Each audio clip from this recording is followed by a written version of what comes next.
You and your mammy and your granny too.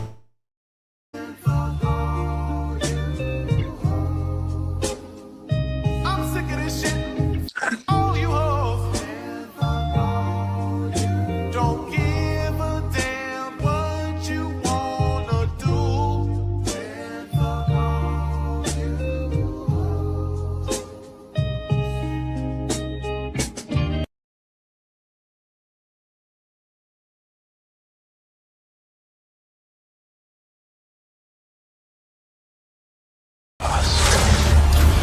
They like the chaos. They like the chaos. So when you're able to The chaos. let that chaos reign with, The chaos. let that chaos reign with, The chaos. let that chaos reign with. Must reign.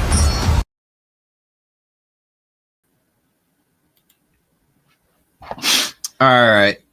What's good, everybody? What's good? What's good? What's good? You see the picture, you see the thumbnail. This is Chaos Reign Show. Welcome, like always. If you're new to the channel, welcome to the Chaos Reign Show. Today, I'm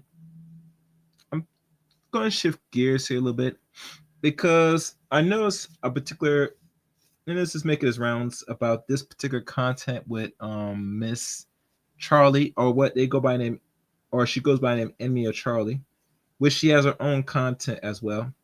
Had a very interesting debate between feminism and, I would say, racism in a way, and some more. But I'm not gonna hold you up. We're gonna listen in. You give your own take. I give my own take. Let's see how Andrew fares with this woman right here. Let's go. Enjoy, fair use, and let's enjoy the commentary with reactions. Have different viewpoints on what good is, but in like the good faith of not trying to bog the conversation down into 3 hours of meta-ethical jumping up and down. I'm fine with that too. Sure. Okay. Awesome. So I think we have our definitions down pretty well. Cool. Okay. So I'll let you open with whatever you want to say. All right. So I guess we didn't technically have opening statements, so I suppose I will ramble. Feminism is good for society because a society that allows people the freedom to choose the life that they wish is a happier society. I believe that hierarchies divide and weaken us. Okay. So the crux of your argument for feminism is that it's good because it allows for more choice? Yes. Is that the crux? Am I Yes, getting that right? I would say so. Okay. I don't want to straw man it. So if you want to think about it for a second and make sure that that's what you mean by it, or if there's any addendums that you want to give to it. I think freedom of choice and egalitarianism. Freedom of choice and egalitarianism. Okay. All right. Choice, egalitarianism. Now, Charlie, were you an advocate of the C-19 lockdowns? COVID-19 lockdowns?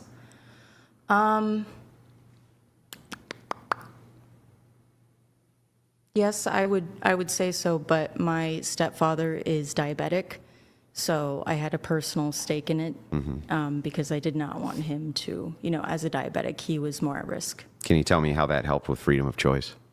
How that helped with freedom of The choice? lockdowns? Because the lockdowns seem to me, so I kind of give you my take. When I think of like a fascist dystopia, I think about things like checkpoints, state mandated garments, state removing media, independent. Oh, my fault. I forgot to say this. We all familiar with the lockdown of the C-19 of 2020 up to middle to the end of 2020, 2021. And like I state, she thinks that feminism is good in her mind for a reason. And a lot of women are going to still side with feminism because in their mind, it's control. And men are more easily controlled by women and their standards, and even go as far as care to women's feelings. Women feel comfortable in the world or in the environment of feminism which is run under a matriarch, but that's another story. So obviously, no woman is going to be objected to feminism, in my opinion. This is me. All right, let's continue. Media, in order to have state messaging. I think of those types of things, and those were all the things that I saw during the lockdowns. Oh, as I come into the video, leftist, progressive, and give this video a like. Let's go. The feminist side, and they all seem to be in pretty good unison there. And it seems like all that did was limit choice. And so I wonder if there's not a contradiction in your worldview, where at the same time you love feminism because it expands choice, but at the same time supported lockdowns, which definitely limited them. I think that if we are going to, consider something being good on the basis of creating the most amount of good possible, I think that... You mean the most amount of best outcomes possible? Yes, but okay. yes. Most amount of best possible outcomes. Okay. I do believe that for a specific period of time, it was necessary to have everyone, including government officials, do their best to not spread COVID-19 until we could mitigate the dangers. Okay. I think that in some cases, I understand that many people grew very frustrated very quickly after some time, but I do think that in cases of emergency, when it comes down to freedom of choice, we should have freedom of choice, unless you are making decisions that would inhibit the freedom of choice that others have. Isn't that a paradox? How so? So isn't this kind of the idea of the paradox of tolerance? We should tolerate everything except intolerance. Everyone has the freedom of choice except to inflict, some type of damage on other people's choices. Isn't it kind of paradoxical? So in other words, I guess the thing that's interesting about this view is that you're telling me that limiting choice is necessary for good outcomes. I think in very, very, very extreme circumstances, such as a plague. Well, that's not a plague, right? It's just a virus. Well, it's a virus, Yeah. but I mean, a lot of people were dying. Very few people total were dying, right? Well, it was pretty freaky. Yeah, I mean, it was mostly like fat people and really old people who were dying. I think that even fat people and old people, I would prefer them to not die from viruses if possible. So how much freedom of mind can you take in order to make sure that that fatty gets to live? How much of my freedom do you get to take to do that? How much of my freedom to walk into a store without wearing my government-sponsored, mandated garment around my face that marks me as acceptable? Does that sound like freedom to you? Or does that sound like some other kind of ism that you guys would normally call it? I think that if there is an insane infectious disease that,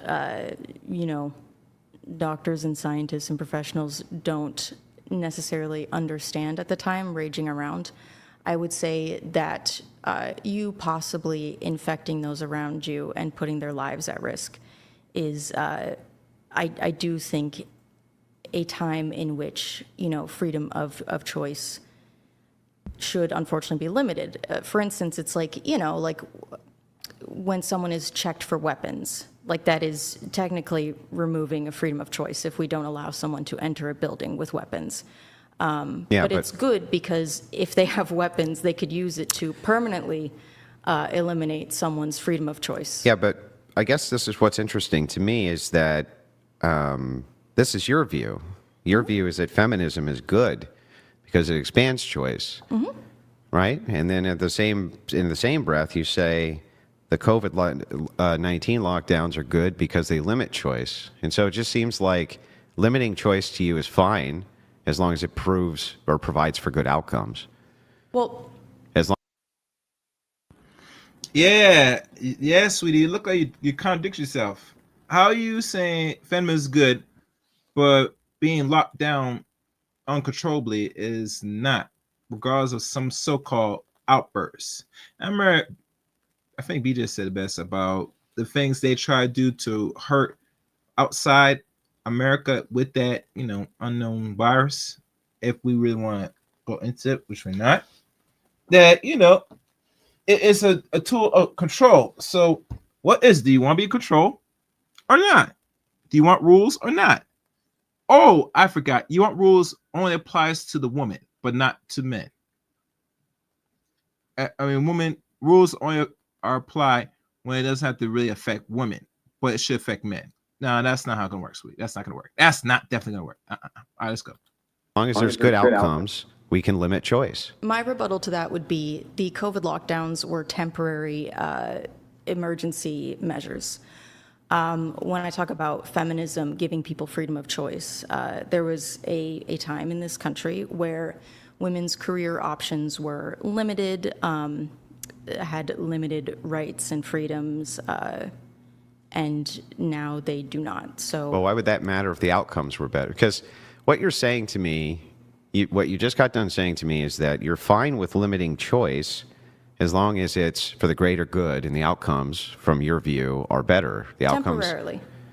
Well, A well, if very that virus, temporary, limiting of freedom of choice. So what if that virus had been here for 50 years?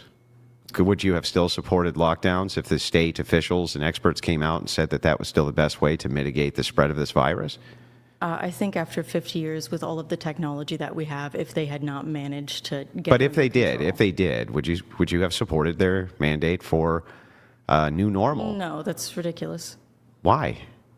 'Cause Like- it's 50 years. That's a lifetime of limited freedom. But a year and a half where people can't see their loved ones, or loved ones die, they can't even go to the hospital to see them, and when they can't have any contact with them whatsoever, right? They can't even touch them.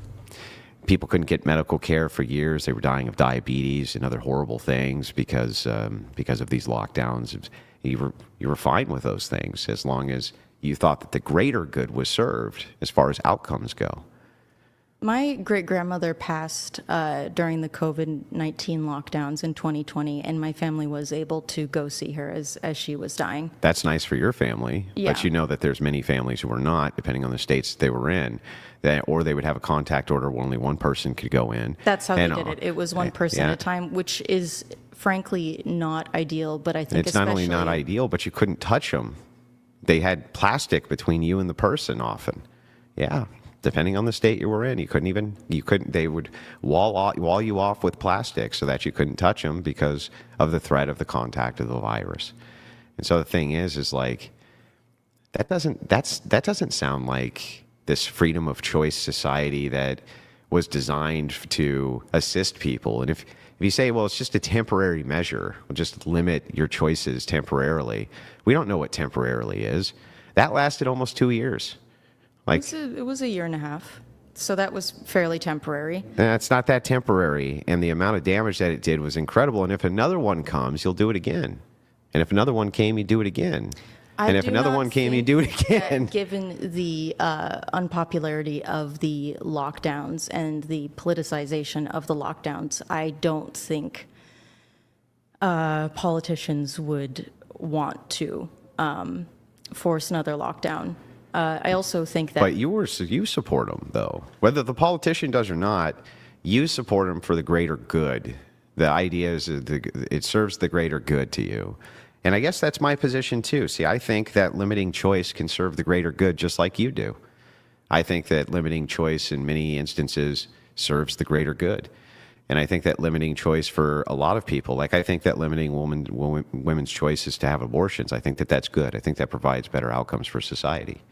I think that limiting women's ability to vote men into wars, I think that that's good for society. Like I think the same thing you think. If we're going with good as outcomes, I think that limiting choice is sometimes necessary for the greater good, just like you do. So I want to address what you said about war.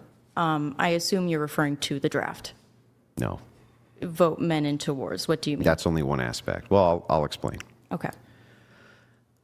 Do you agree with me that no matter what the circumstances are, it's almost exclusively going to be men who engage in all frontline combat operations in basically any nation on planet Earth? I think that has historically almost always been the case, with some exceptions. But in this day and age, I do think that boots on the ground is significantly less common. Like in the Ukraine. Oh, well, Ukraine's a different beast. We're talking about America. Well, And Ukraine also had women. The women volunteered to fight for Ukraine. they're not in frontline combat roles. In fact, they were allowed to leave, and the men weren't allowed to leave. The men had to stay, and they were drafted right off the street. Well, that's terrible. I don't think anyone should be forced to go to war. However, it's also Yeah, but war is necessary. If you understand the history of warfare with human beings, men go to war to conquer, colonize, or actually the same thing, to conquer, to establish what we call power. I mean, and to let people know, the one on the right, she goes by name Emmy or Charlie. I found her social media handler, right? And this woman has a background, a degree in literature. And as far as I can go through this content, hopefully, it's gonna be on display when she's gonna sit there debunk certain things about Andrew that he is aware or not. And really, this is something that she has posed a very good opponent for today's discussion. So we'll look at some more, and you'll hear as we continue listening. And make sure you guys like the stream, share the stream, and guys, participate in the comment section, man. Yeah, I might saw the content. I want to hear from y'all. Let's go. But they are a specific age range of men. I think that when we're talking about war, hang on, it's up to 60. They're drafting them up to 60 years That's old. gnarly. But it's common. That's common. I gotta check that. Is it 60 globally or is it only 60 here in the United States? I'm gonna look it up right now. Let's keep going. Common in a real war. We just haven't seen one in a long time. Of course, but when I think about war, I don't think about women voting. Do you mind if we look that up? Can you look up the max draft age for Ukraine, Brian? Yeah, Mary, can you look that up?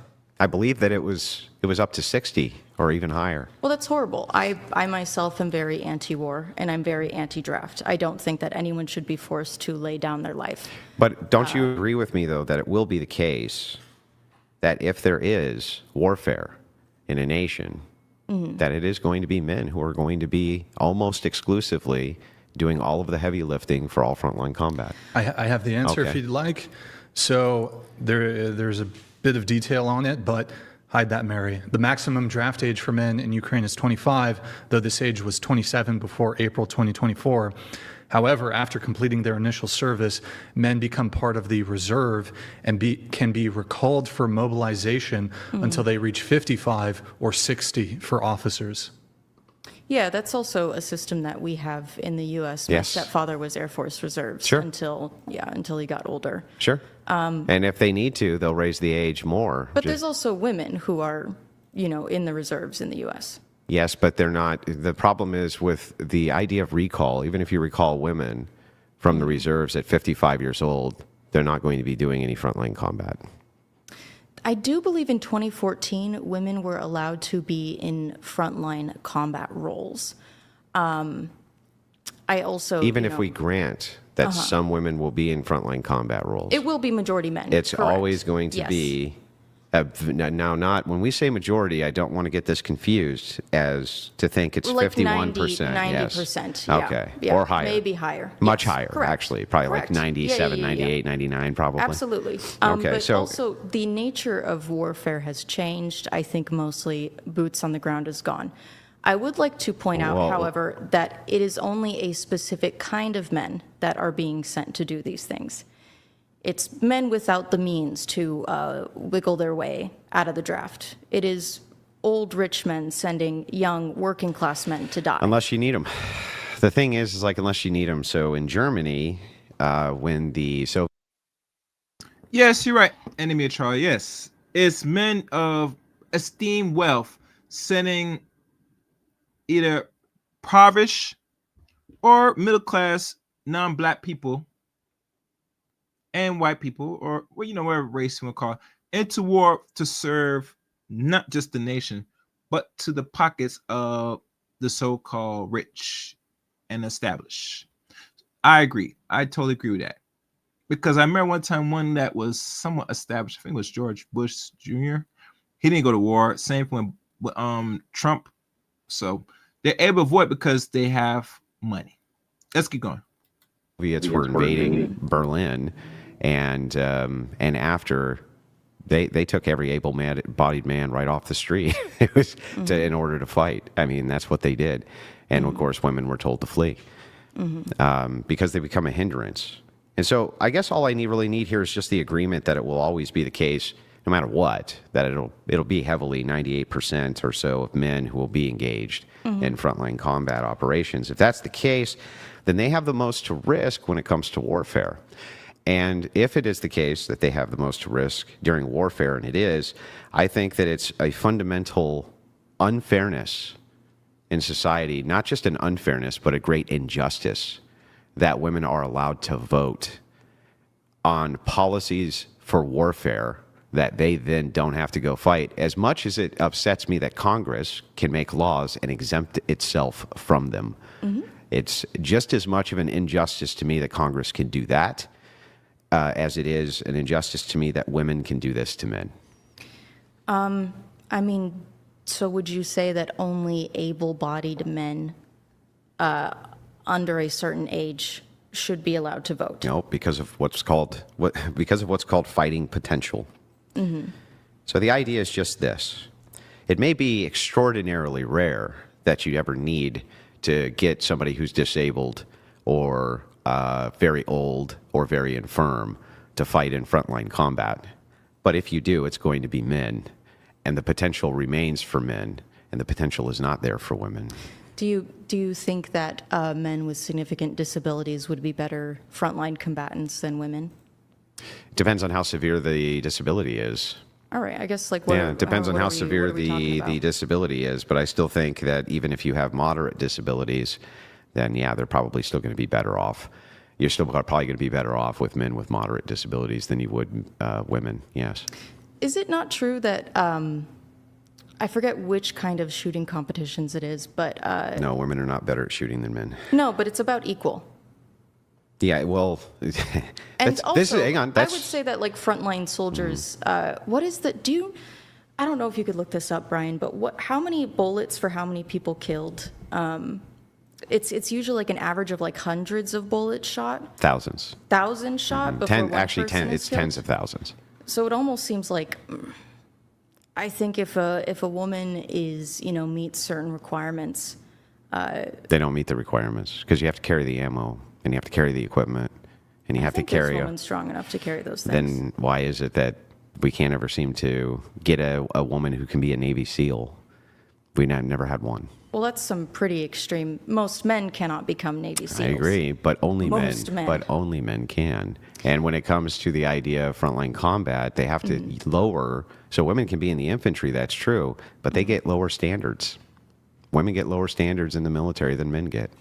Well, I think if you are, polling for whoever in defense of your country or homeland, you would take anyone who might have slightly lower standards. I guess even if I grant that we could have some very small percentage of women who are capable of doing this, and maybe we even field them, because the vast majority, the overwhelming majority, don't even have the potential. They don't even have the potential to do this. It seems to me that it's not just that women can vote to send their men off to fight by a simple majority. Just by a simple majority, they could do this by electing the politicians in office that have their pro-war stance, perhaps. And that's a fundamental unfairness in society. And it seems very obvious to me that that's very fundamentally unfair. But women are in the military, and in support pass roles. The standards. No, they pass standards which are lesser. Women are the military is because the military needs the bodies, and because they have to integrate a lot of people into certain parts of systems. Women are one of the top for to be entering into the military, and the lower requirements because they want to put them in there. That's how I see it. Let's go. Than men's standards. In fact, I can have Brian pull it up if you'd like to see it, but they have a different. Sure, yeah. No, I'm fully aware Yeah. of that, but they're still competent, and support roles are still important. I agree. And That's also, you don't have to be on the front lines to be killing people. My aunt flew helicopters in the Army, and she was, participating in killing people. Well, there's another reason why you don't want them there. It's not just because of the capability of combat. Is it resources? Nope. It's because your enemy will capture them and they'll essay them, and then they'll send them home pregnant in order to demoralize your population, which is what the Soviets did. So, and it's what they would do in Afghanistan, and unfortunately, many times it did happen where they captured American female soldiers, and that's exactly what they did. They essayed them.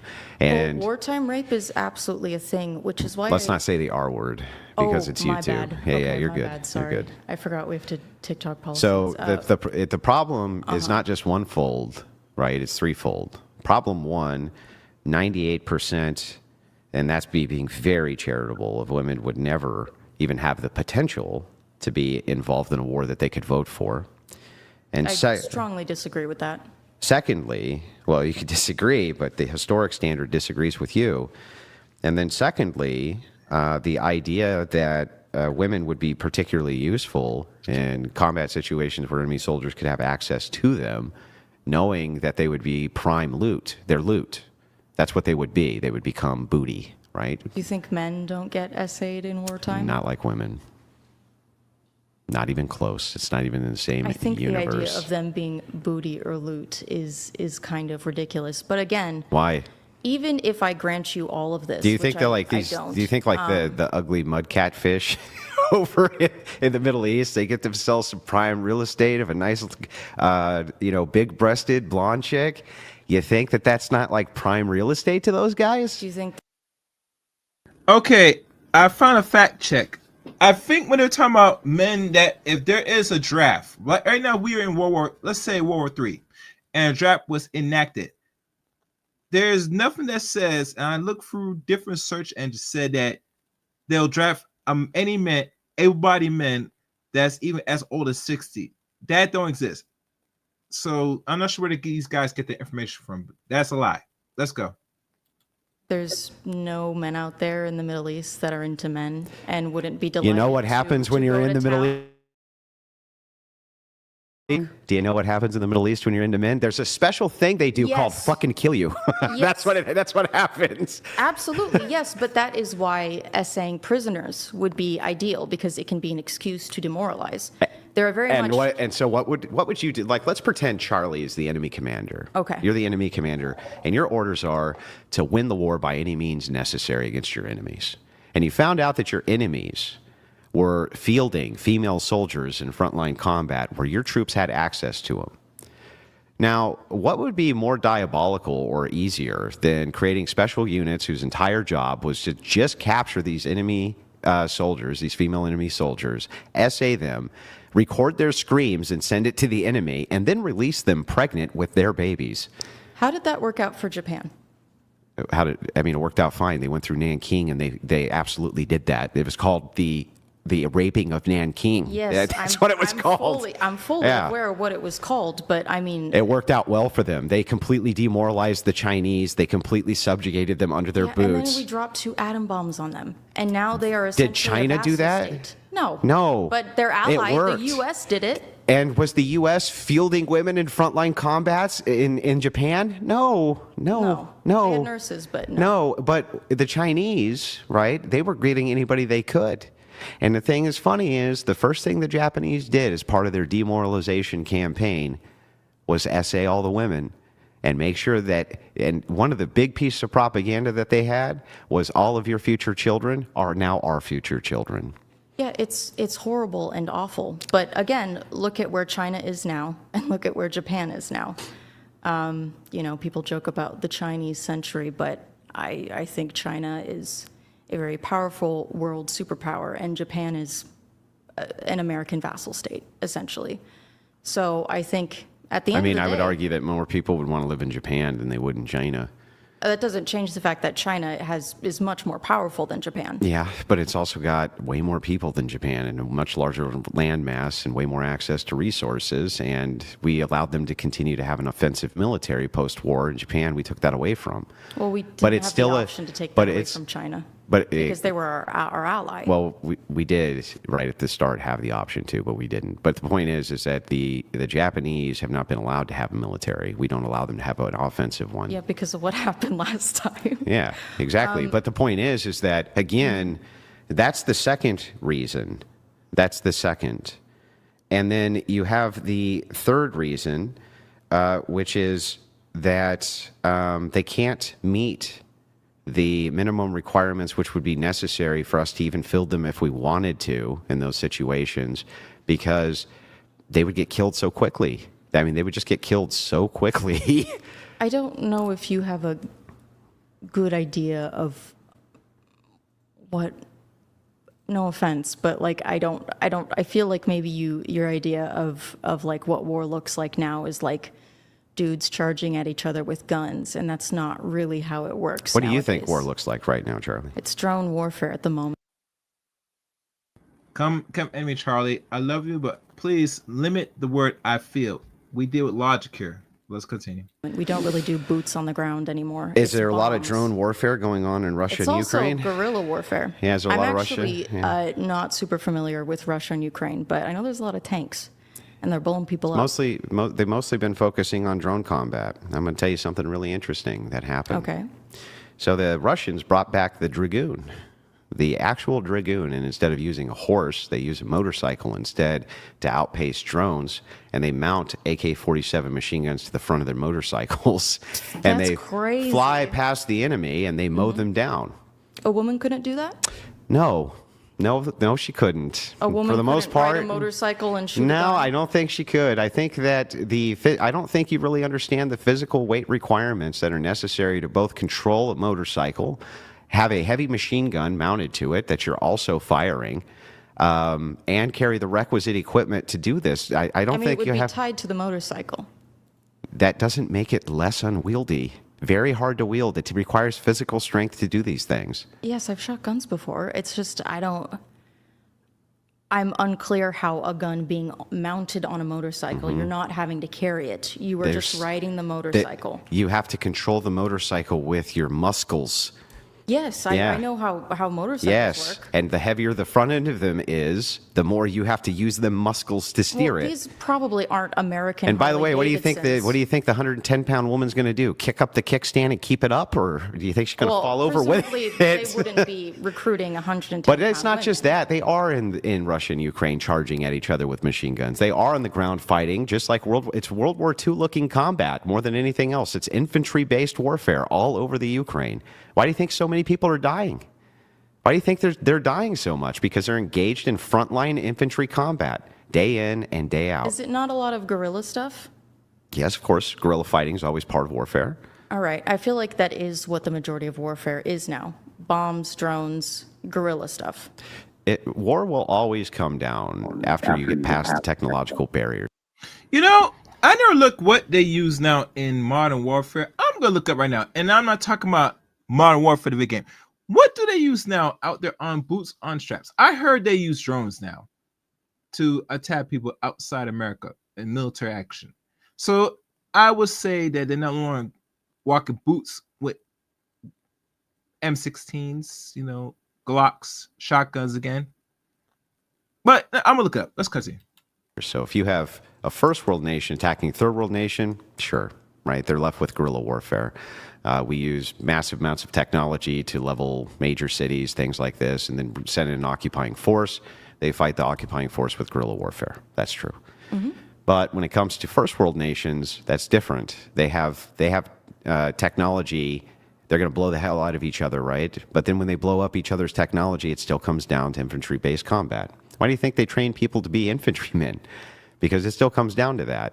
And there's lots of places you can't get technology. You can't always get technology in the deep, dark jungle or in the high deserts or in the snow-covered That is true. fields Ukraine and plains. is low on, I think they're pulling very, very old. It's not just that. weaponry. Think about here in the United States. You're going to get a tank through Michigan in the wintertime? I don't think so. I don't think so. So the thing is like, yeah, it requires the requisite is a lot of strength, regardless of technology. And even utilizing technology requires a lot of physical strength. Tanks require loading from shells, carrying tons of shells, carrying tons of equipment and ammunition. And not only that, you have to be more resistant to the elements. And men are. Men are more resistant to elements than women are. And so they have kind of everything going for them. They're the super soldier. And they were designed basically to be super soldiers, right? That's I mean, I think you might have an exaggerated idea of what the average starving Russian farm boy might look like. I think that a lot of the boys recruited into, or drafted into warfare over to, like across. How do you think you would do in a physical fist fight with the average Russian starving farm boy? Depends on how tall he is. I have beaten. Well, it's been a long time since I've. I mean, fist fought my honestly, brothers, out of just any random Russian farm boy who's starving that you can think of, who you came across, right? How well do you think you would do if you tangled up with him in a physical conflict? physical fist fighting, not well. Not well. But if I had a gun, I think we'd be about equal. Yeah, but Or if a he, knife. Yeah, but the man can have a gun as well, Charlie. So you're not really equal in that sense because you have weapon, he has weapon. It still would be uneven because he'll still have upper hand. Now I'm looking at the thing with Modern Warfare, and yes, they still use physical military action. But it says here they more utilize technology like drones, unmanned aerial vehicles to perform various tasks, and that are traditionally required physical soldiers. Here and some of them use surveillance, reconnaissance, target strikes, logistics, supplies, the drones. So it looks to me that they very use physical men that's boots on the field unless they have to. But most of their warfare now only is based on technology, which sucks because technology today has its limits. And now you hear they might start using physical robotics. I won't be surprised if they start using humanoids than men out in the fields. The future the warfare is very uncertain. I'll tell you that much. Let's continue. Or a spear or swords. but if he had I a think we'd be gun, fine. I don't think you would be equal. I think that starving peasant who's male is still going to be 10 times more dangerous than you with a gun. With a gun? Yes, he's fat. He's going to be faster. Again, He's going to be this is stronger. He's going to have women better and men predatory instincts. They are equal when it comes to using guns. You're thinking about this the wrong way. If I set you up right here, okay, and we lay you down on a table and you have a rifle and the rifle's been sighted in, and all you have to do is aim it at the target and pull the trigger, you can do that equal to a man. Yeah, totally agree. sure. But if you have to carry that fucking thing for 60 miles and all the ammunition that comes with it and all of the equipment that you need to sustain yourself to survive in any sort of environment with you, you're going to have a huge problem. And the reason you're going to have a huge problem is because you don't have to just carry your equipment. You got to carry the guy's equipment next to you as well for the things that they're doing. And men are on average 50 to 75% stronger than women. That's why they're capable of doing that. Women aren't. Well, the me of right now is perhaps, yes, not equipped to do that. But there are certainly women who, carry very heavy loads when they camp or hike. I agree. And travel far distances. Sure. There's also There are I think some women, that a woman yes. who hunts regularly would be much, better equipped in that sort of scenario than a teenage boy who's No. never picked up a gun in his No, life. because it's a strength differential means. No, I disagree. Either if you're a woman and you practice on how to carry weapons and go as far as use weapons, you're not gonna have the advantage over a regular boy, much as a young boy like 8 or 9 or even teenager, in regards carrying. I'm not sure what's the average weight of a weapon, maybe 5 to 10 pounds. I'm not sure. It's not the same. because the boy has testosterone. He has upper body, some form of muscular build or some form of muscles to deal with the weight of that weapon and carry up and down any environment. And usually training will help him to build endurance and some strength, so it makes it easy. But a boy of any age, especially he's like over the age of 8 or 9 or 10, will have no problem and don't need much training to really hold a weapon, carry a weapon. So she's wrong in her assessment that I disagree with that, Miss Charlie. You're not better because you've been trained, and you're a woman and more than a boy. That's inaccurate. All right, let's go. So much. Not with a gun. With a gun, it means a lot. You have to. Okay. Not I knowing wish. how to I use wish a we gun. had one here so I could demonstrate this for you. But I think I can at least express it for you. Okay. Do you agree with me that ammunition weighs a lot? Yeah. Okay. Weighs a lot. It weighs a lot. Okay. It's a bitch. How would you feel about carrying 400 rounds of it on your chest? I would hate it. Yeah, along with full magazines and the rifle itself, and your cleaning kit with it, and your food for the day, your basic mess kit, your basic mess gear, your sleeping bag, everything else that you have. And then at the end of a long hike, you're expected to fight. I wonder, this is kind of an insane proposition. I do want to go back to, again, like women during warfare because, okay, let me actually not make a, I was going to say, I mean, my goodness, if we really needed to, we could just start giving women testosterone if we needed to get them as buff as the average man. Yeah, but you see the whole net. If we were desperate for it, we could start giving women tea, and they would get pretty jacked pretty quickly. Yeah. That's a bad idea. I'm going to tell you why. I'm going to look it up in a second. I remember there's a consequence when you use or increase too much of something to a man and woman, and especially with estrogen and testosterone, and the adverse effects when one has too much of abundance. Let me check it up. But you're wrong, Miss Charlie. That's very dangerous. Let's go. Do you see the issue there, though? That should be pretty obvious right away. Which is Well, I mean, that it would be forcing someone to take HRT. no, that's not the issue. The issue is it's like, why wouldn't you just give it to the men? Excessive now you- testosterone in men just turns into estrogen, which is why people looking to transition to, have more male secondary Mm-hmm. sex characteristics, they have to be careful about the dosage of testosterone they take. Sure. Otherwise, it loops around and turns back into estrogen. Sure, but if it's So- the case you're looking for a strength differential, right? Mm-hmm. Most men are short on testosterone anyway, and you could give them TRT. Why not give it to That's them all? that's one. But two, for women, TRT and its effects and changes on your physical Mm-hmm. body would take years. It doesn't take weeks. It takes years for your muscles I to start to know quite increase. a bit about this. It Go ahead. doesn't. It does. It It does. doesn't. It definitely I have does. very personal experience with this. It doesn't. You became 50% stronger using TRT. You became equivalent in strength to the average man using TRT. I mean, my muscles immediately grew. Yes. Yeah, Yes. your muscles will immediately grow. But They so what? immediately grew, and I also wasn't even working out. They would need if I to- started, what they would if need I to do, started yeah. working out while I was on T, I would be jacked out of my mind. Sure. I would be stronger. And you would than still be most weaker men. than the no, you wouldn't be stronger than most men. That's the problem.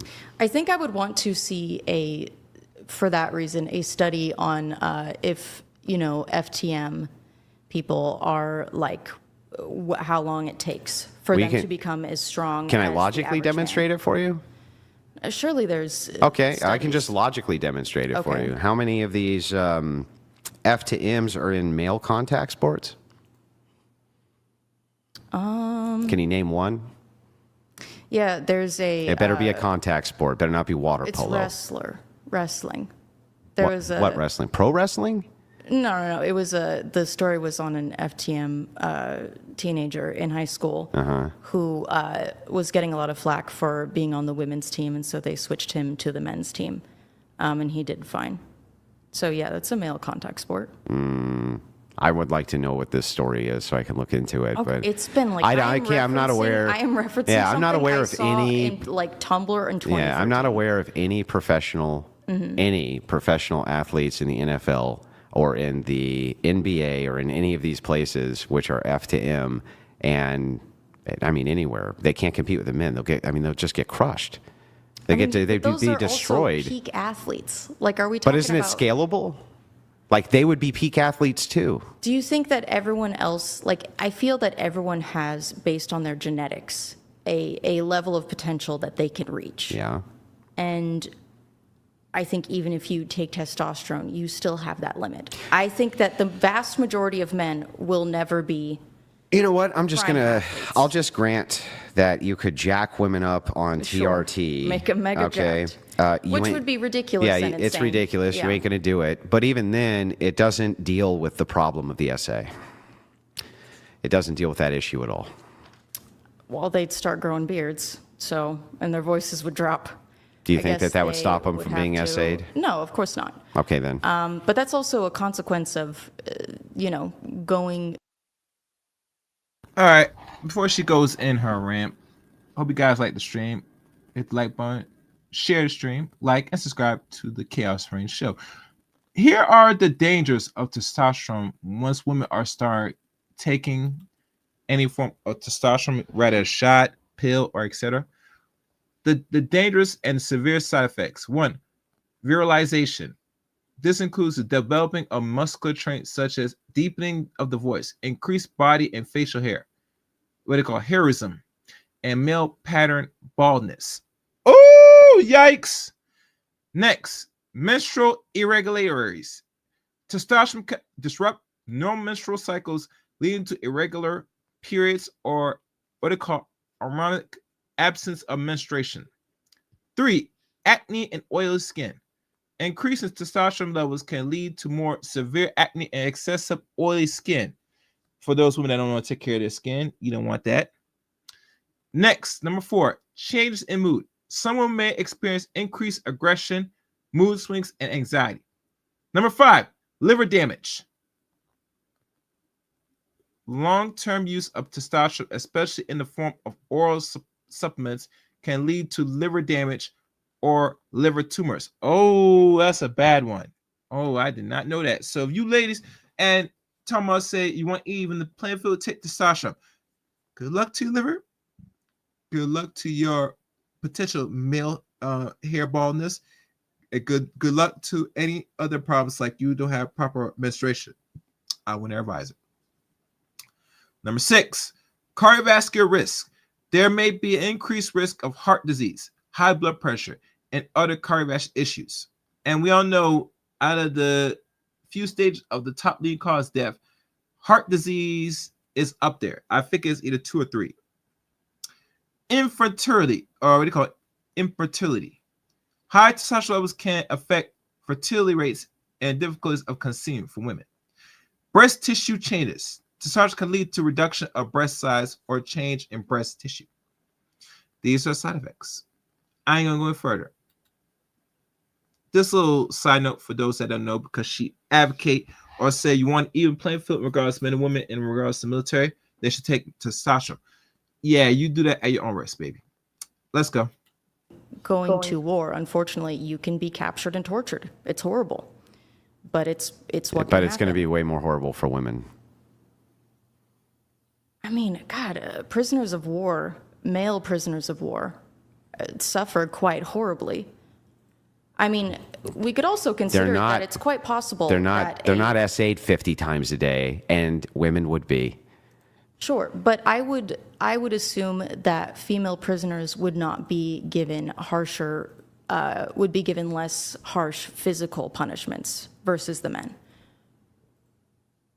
Less harsh physical punishment than being raped? No, but what I mean is like. What's a less harsh punishment than that? Like having like your freaking legs and arms broken and being like beaten to a bloody pulp every day. Didn't you think that most women, if they had to choose, would prefer that over SA? Because most of the feminists I've talked to would claim that they would. Over having my legs and arms broken?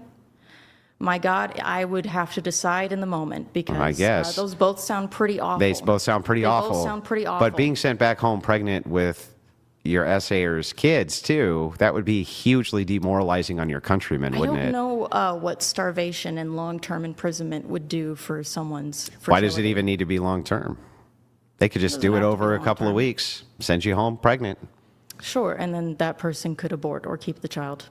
That's their choice. That's horribly traumatic. It's horribly traumatic. Yes, correct. Not just for you, for your countrymen, for your husband, for your parents, right? It's the most demoralizing thing I could ever think of doing it's to the horrific. enemy. It is horrific, and it happens all the time. Women are essayed and forced, keep. Not only that, can we just point out that in the military itself, the essay rates for women are really high. Just being in the military, period. Yes. They're not good for women anyway. They No, probably they're not. shouldn't be in the military anyway because they're constantly essayed anyway. I don't have any thoughts on that because that is a very significant issue. Huge issue that would It's a go very away. significant issue. It would go away if women weren't in the military. I think different units could be better for that. However, I do. You're going to have the Charlie all-female fighting force? I mean, yeah, didn't the? You know what I would do if I Didn't were the Soviets have an all-female sniper? They had all-female sniper I'm going to just, I hate units. to, Did they not? yeah, I hate to be the person to, because it's like telling a kid that there's no such thing as Santa Claus, but the female super soldier snipers from the Soviet Union were propaganda. They didn't exist. They weren't real. Well, I'd have to look into that. Yeah, but, look into it, but okay. the big female ass-kicking chicks, 99% propaganda. And by the way, for the men it was too. 99% propaganda. They had outrageous kill counts, 7, 8, 900. Give me a fucking break. Yeah, right. Not even close. But what are you going to say? That your enemy comes out with a report that says that their sniper killed 120 of yours. Is your report going to say that you only killed 10 of theirs? No, of course not. You match propaganda with propaganda. Well, yeah, it's also World War II. It's not like we can really And verify what's going on. It was way But that overstated. being said, women in the military, whatever. Do you think that women do not suffer when their sons, husbands, brothers, fathers are sent to war? Yeah, they suffer. Because I would, I can't say what I would do if my brothers and father were sent to die just to make some rich guy more money. I can't tell you what I would do. It's Yeah, but I mean, it's preferable to not die yes. than to die. Yes. So but you what I'm still get the saying is, better like, end of the why- deal. Why would I vote to send my brothers and my dad to war? Why would I go, yes, oh, just what I wanted. I want all the men I love to die. Like I feel like that's ridiculous. Women are susceptible to propaganda in many ways that men aren't, and they're the most susceptible to it. Would you like the sniper overview? Yeah, sure. So Soviet female sniper units were a small percentage compared to male snipers. There were 430,000 snipers trained in the Soviet Union during World War II, only 2,000 of which were women. And a fraction of the total sniper force were women. Okay, yeah, very, very small. I knew that about them being very, very small. And their kill units. counts were also very small and wildly blown out of proportion. Wildly blown out of It proportion. does say that the male snipers had higher kill counts. Well, I guess a kill is a kill. What can I Yeah, say? but I would just point this out that that aside, the problem is that right now in the Ukraine, if you're part of the voting bloc and you get invaded, for instance, women can vote to leave, the men behind to kill while they leave. And that's exactly what's going on. The women aren't required to fight, they're leaving. They're allowed Do to you think leave, that and the the men- Ukraine men are not allowed to leave. Do you think that the men, I think that's horrible, but how do the men in Ukraine feel about it? Because I do think that there are often men with very, strong ideas about chivalry who would say, that's my duty. Sure, totally and agree. To carry on our country. yeah, I completely agree. Women need to go because Yeah. that's very much. But a what would thing. that have to There's do a- with the justice of it all or the injustice of it all? Well, there's no justice in that. That's not. There, yeah, it's not just. And so the thing is But that also, when who is for the allowing practical, these sorts of votes to pass? Is it a woman in power that is making these things happen? well, in a democracy, yes, aren't all women in power? In a Yeah. No. No, you don't have the power to vote? Oh, I can vote, but the people who are deciding what I can Then vote you have on- equal power to men. Certainly, yes, the men of my status, but, not the lawmakers, not the politicians. You're in charge of the politicians that you get put into office. Hardly. I think that's a... You and the collection of voters, yes, and you vote for collective interests, just like we vote for collective interests. We try to, but do you think that American politicians and lawmakers largely reflect the interests of the people? Interestingly enough, I think now they do. I think that the truth is that when I talk to the average progressive, yeah, I think they do. I think that we're getting exactly what we paid for and what we vote for. So yeah, I do. I think that we have an immoral government because we have an immoral populace, and I think that that's always that generally tends to be the case. Now, not always, but I think generally, yeah, we have exactly the government we deserve, which is a bunch of incompetent fucking assholes who are out there to fuck us over, right? That's very bleak, but I can't say I disagree with you there on that. However, my point is that we typically don't get a say oftentimes in what we vote on, what laws are passed. I mean, we can try our best, when the midterms come up. I don't know how democracy works in Ukraine.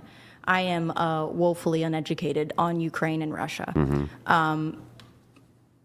But again, I feel like you would want to turn to the politicians and lawmakers that are allowing these injustices to occur. Well, I guess before we get to that, can we just start with agreeing that that's an unjust and non-equitable system? Correct, that women yes. can vote to send men to wars they don't have to fight. I mean, I think being able to, it's not just women, it would also be old men. It would be disabled men. No, because there's still the potential which exists there, uniquely for them, that even old men, if they have skills and the government wants them, they are definitely going to go. And the government can force them to do it via these various draft acts. The skills would be the same things that women would be sent over for. No. For instance, What do we want? What skills we need from women in warfare? They don't have any of the STEM. They have none of the STEM degrees. Medicine. Why would we need women for what? For nursing? Correct. Yes, for healthcare. But they've always been nurses. And we did also have female nurses in wars. Yeah, Florence Nightingale is and they a didn't get shot because they were nowhere near the front lines. They're always behind. All right. Well, you know what? Behind enemy. My grandfather was drafted into Vietnam. Yeah. And he was a doctor. Yeah. He was not near the front lines ever at all. Sure. He was a very valuable. But he had the asset. He was a potential doctor. to be. No. Yes. They were not going to waste a doctor on the front lines. Are you crazy? Unless the war came to him. And the thing is that sometimes it did. Like they had the Tet Offensive. The hospital got bombed. They but had there the were Tet. also female nurses in the same housing on the same boats that were also bombed. Usually they keep them separated and evacuate them first, just like they did during the Tet Offensive. When the Tet Offensive happened in Vietnam, that was during the Tet holiday, their Day of the Dead, and there was a Tet ceasefire, and they broke the ceasefire.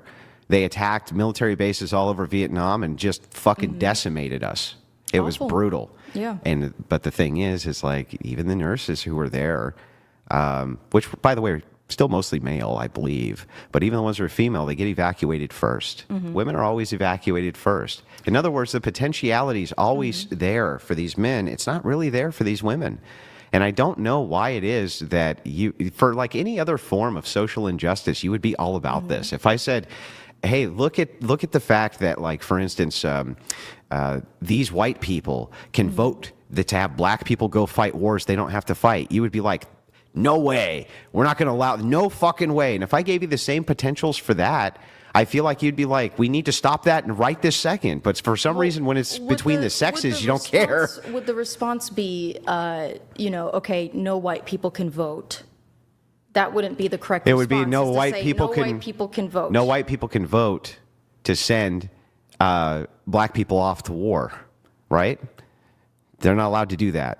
And yes, if it was the case, I think that you would actually. I think that you would advocate, if it was the case that white people could vote to send black people off to war, that they didn't have to go fight. I think that you would say that you should mitigate suffering in some way for that, or suffrage for that. So you feel that I would say that all white people, like no white people, should be allowed to vote? If it was the alternative Period. that they could vote black people to go to war when they didn't, yeah, I think you would. Unfortunately, I'm selfish to the degree that as a white person, I still want to be able to vote. I want to have a say in the country that I pay taxes to. Even if it's the case that we can vote to send black people off to war and we don't go fight them ourselves? I think that most white people would not vote to send black people to war. I think that's kind of a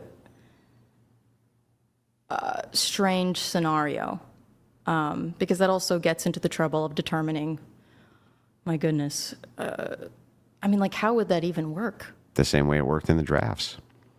They would go to low-income black neighborhoods and draft them. Well, I mean, that's kind of how we recruit into the military now anyway, is we, find the poorest people possible and we go, hey, free school, free healthcare, join I the agree. military. There's a lot of bribery there. Die for the wealthy. But my point is that I think that this form of social injustice, you would be like, I just think that if the roles were reversed racially, that you would be outraged, and you're just not, because I would be upset. I just think that you're. I Hang on, hate the draft. I just think I the reason hate it's the not just draft. about the draft, though. My argument here is not even about the draft.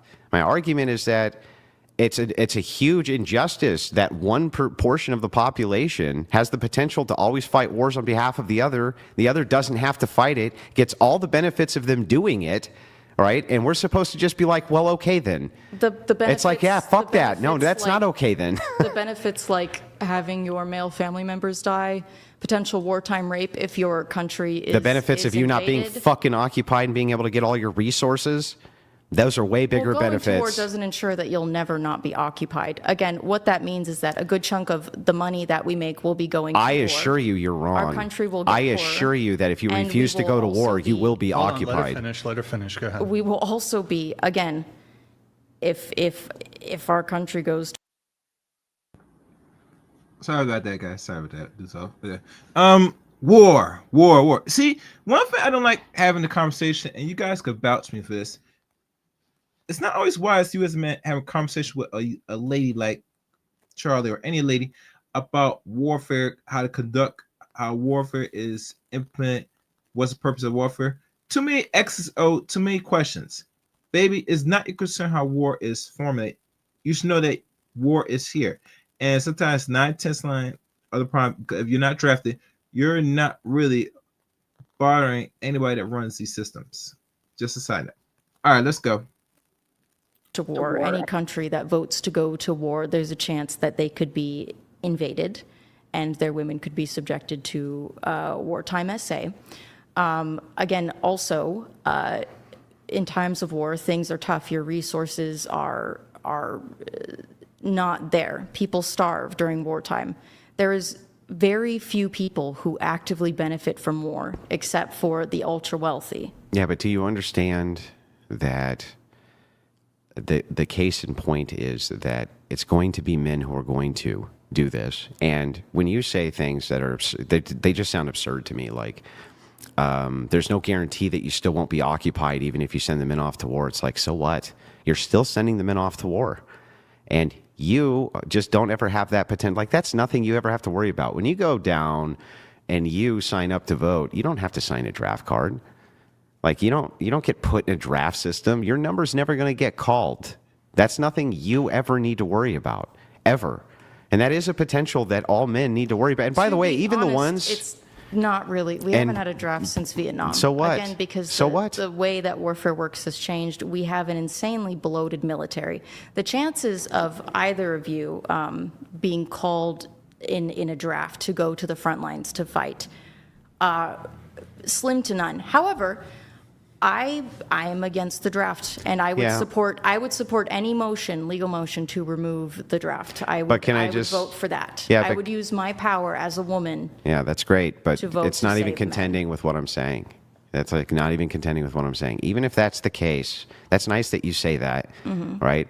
But our global leaders are never going to get rid of the draft because their military advisors tell them not to, because it's a huge weapon for mobilization of military force if you need it. So we're never going to get rid of it. That's just a fucking pipe dream. It's never going to happen, ever.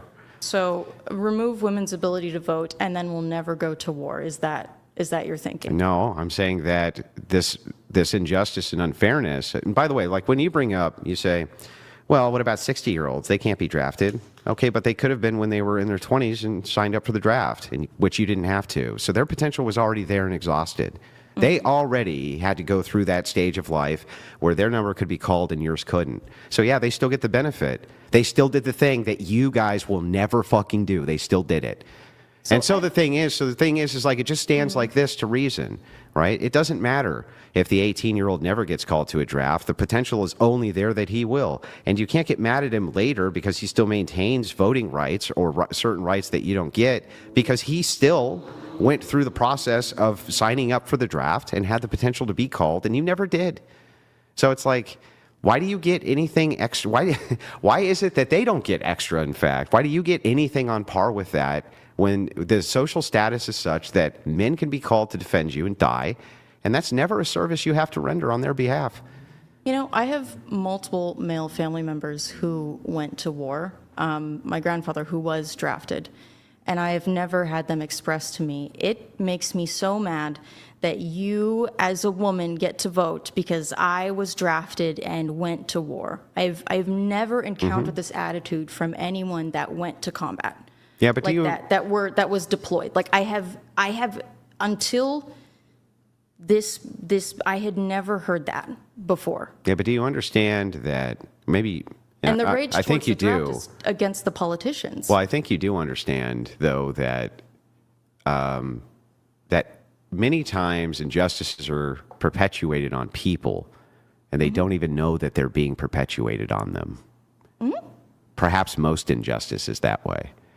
But So just because a person tells you or has never told you that they felt that there was a weight of injustice in a thing which was happening may never have been explained to them, or they may never have even thought about it before. Like most people don't think about the weight of injustice. But women aren't responsible for this injustice. It is the lawmakers and politicians that put the draft in place. Well, but my opinion on this is that it doesn't really matter.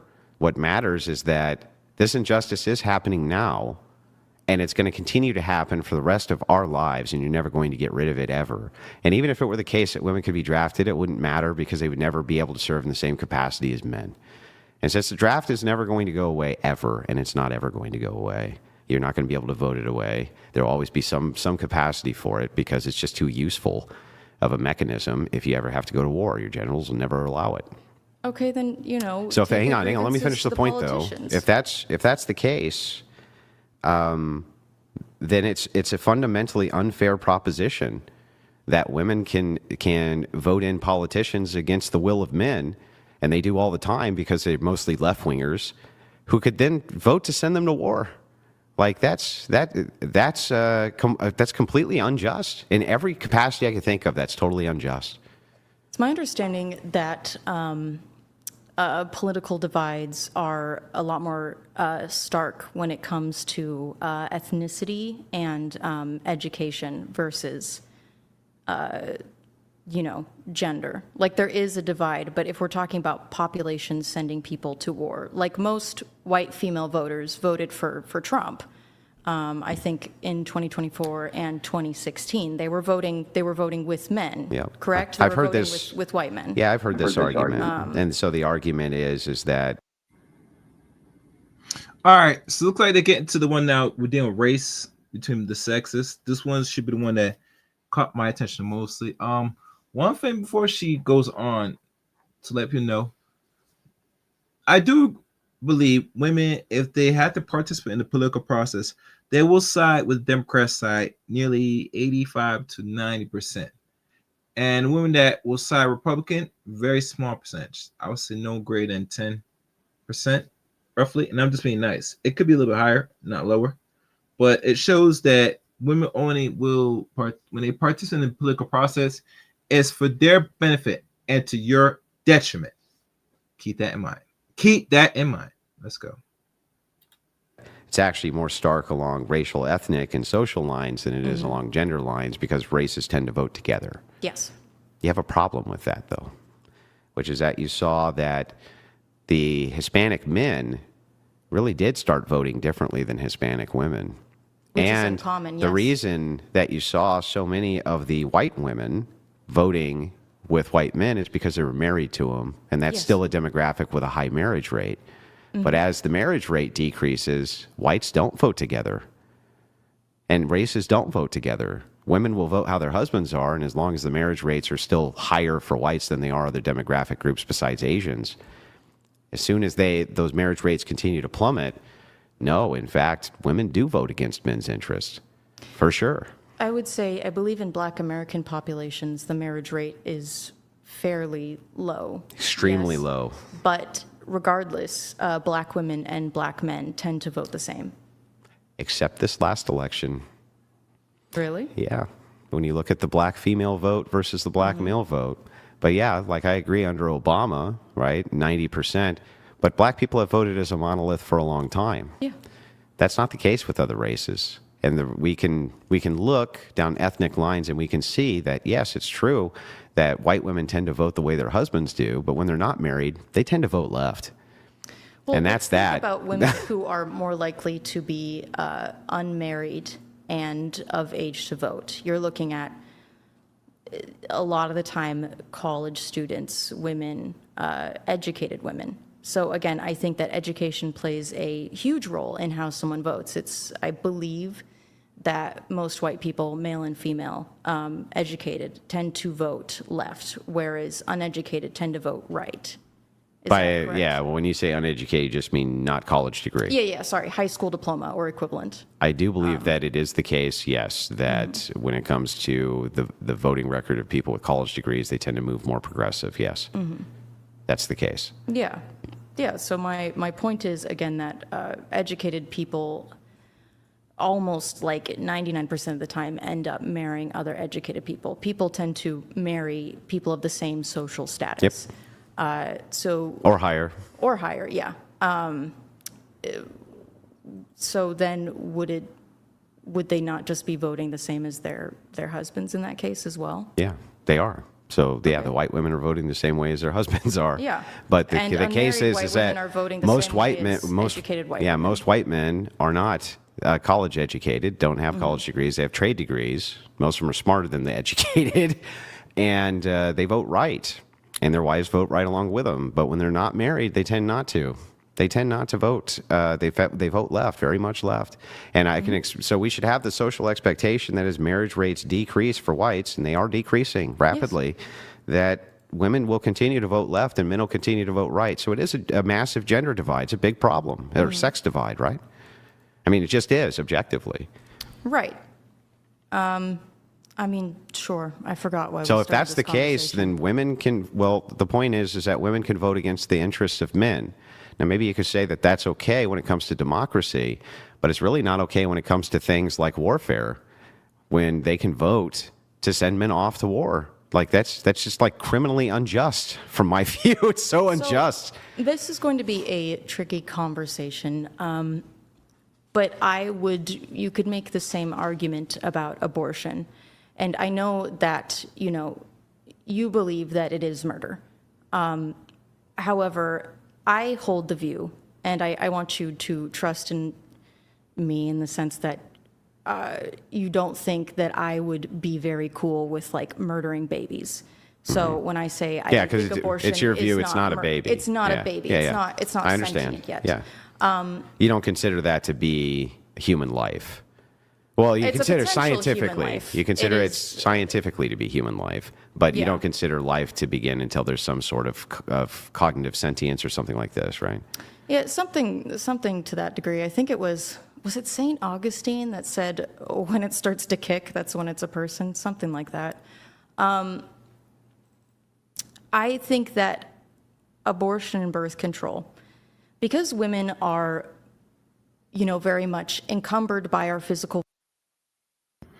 Yeah, I mean, with feminists today, and this is not a difficult look, that yes, if you're a feminist, yes, you will be more inclined to think that deleting a baby, regardless if you're first week, 2 months, 3 months, or even fully term, you have no problem deleting the baby instantly because you don't see the value what's in your womb. And we could say that is a learned or taught behavior, but overall, most women fall inclined that a lot of them don't want to give birth to pretty much not one kid, but right now in the next 5 years, what I'm hearing, they don't want to give birth to no children because that's the projection right now. Right now, where we stand, we're barely even replacement in regards to live births. So for women nowadays that's not even having over 2 babies, we can't have this conversation. So like I said, she has no problem with it because I think she has had some potentially. I could be wrong, but who knows? Let's go. Forms our biological capacity to have children. I think that the only way we can have equality is to have access to birth control and abortion, so that we can participate in the economy the same way men can.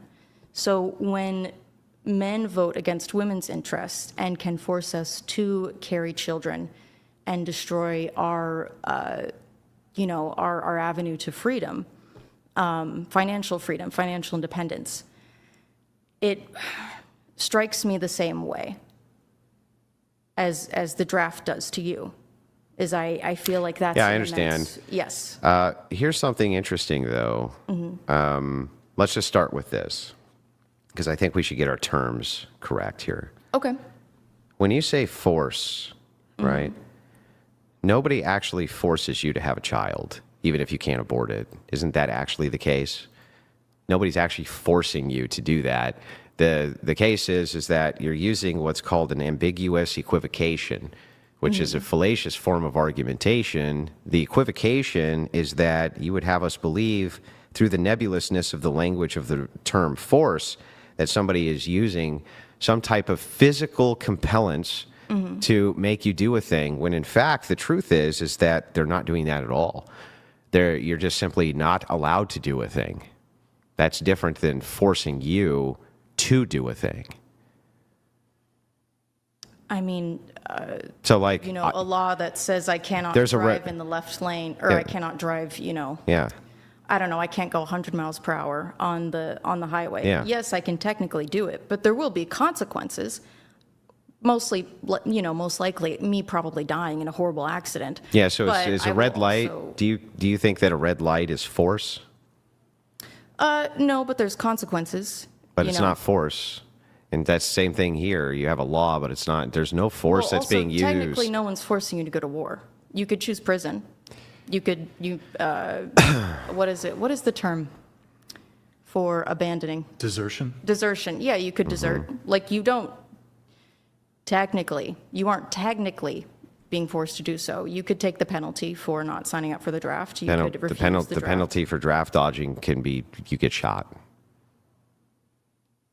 That's a little bit different than... Is that the case? That's the case, yeah. Because there were a lot of people that dodged the draft. And they were given immunity, basically, from the government. They pardoned them. But it's not just imprisonment. If you do desertion, for instance, you can be shot. And they shot people for desertion all the time. People were shot for deserting their post. Well, you're still not being forced to do it. My search here just on this topic, in the USA, desertion is a serious offense, and the penalty for desertion during a time of war can be death, though other punishments like imprisonment are possible. Okay, what about draft dodging? And what happens if you refuse to sign up for the draft? You can't vote? Is that essentially... You can't vote, you can't buy a gun.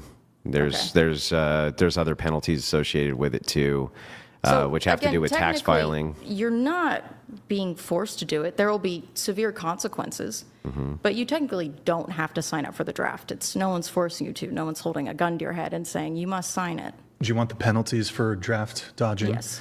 It can include federal felonies like fines up to $250,000 and or up to 5 years in prison for failing to register. Other consequences like state level restrictions on things like college eligibility or driver's licenses can occur. And I believe there's some preclusion from receiving federal student loans and preclusion also from certain federal jobs. Yeah, so I understand the argument you're making. The argument for equivalency here is, wait a second, nobody's forcing you to do this, to go off to war or something like this, right? I guess my argument there would be pretty easy, which is that this is outside of your control. Drafting is outside of your control. Yeah. Having a child is not outside of your control for almost any woman who's ever been pregnant. They're almost always pregnant, and that's within their control. Yes. And so I don't think that men, given the punitive punishment of years in prison for felonies or potentially being shot for desertion, even if they do go, or having the penalty raised for draft avoidance if we needed men, which would probably be, again, you'd probably get shot. I don't think that these are equivalent statements because, one, you are being voted and force is to be used in order to compel you to do these things. Nobody's compelling you to get pregnant. Nobody ever forces you to get pregnant.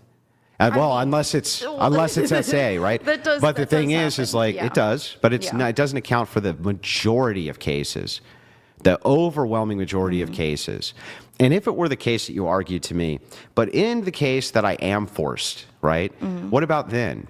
I think that you would be able to negotiate that out with the other side. I think they would be willing to say, in cases of SA, of incest, of things where force and compellence was used, they have said many times that they would be willing to negotiate that out if it stopped all of the abortions. Right. But the left, so that's not really your argument because you want women to have that regardless. Well, the issue with that is that getting someone charged with SA, I'm sure you would agree, is a tedious and can be a very long process. So how would that work?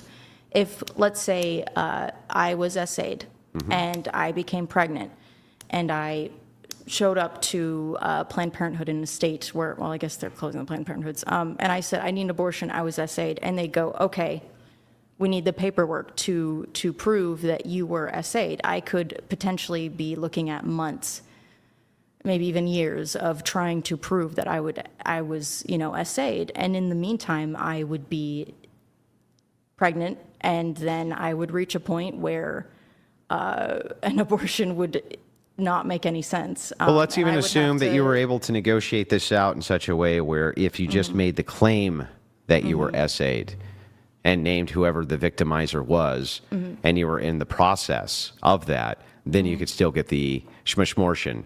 But if it was determined that you were lying or made it up, then there was some sort of criminal penalty towards you.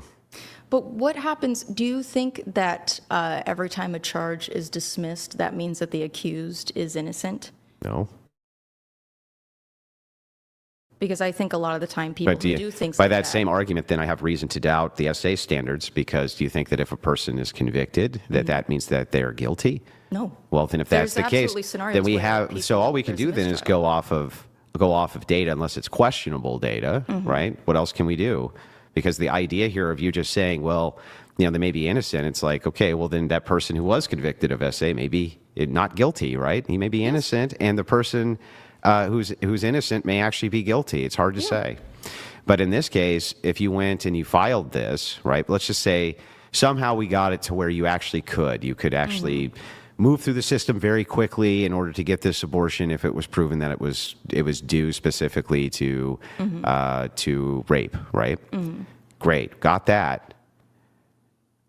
But that's not really what you want, right? You want unfettered access to abortion by every woman, don't you? Yeah. So it has so any of these arguments, the micro nuanced arguments, which are around rape and incest, don't really matter that much because ultimately that I do have a lot of concerns about that being, the process of having to prove this to get that exemption. I do genuinely, not out of self-interest, but out of, fear for other women and girls. Yeah, but assuming that was a possibility that we could expedite such a process quickly, Yeah, right? I would still want abortion to be Yeah, so then who accessible cares? to Where you're everyone. arguing over something that's almost inconsequential in comparison to the overwhelming amount of abortions which are done, and they're done as a form of birth control.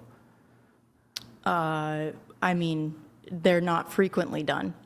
Yeah, they're frequently done. They're not rare. No, they're not rare. And they but were it's always, like we a were once promised in a they were going to be lifetime- rare, but they're not rare. Once in a lifetime occurrence. Actually, Brian, could you Google what percentage of women have an abortion in their lifetimes? Because again, It is a form of birth I think it's control, over yes. 40% of women have one. Yeah, but are they having abortions every year, or are they having one?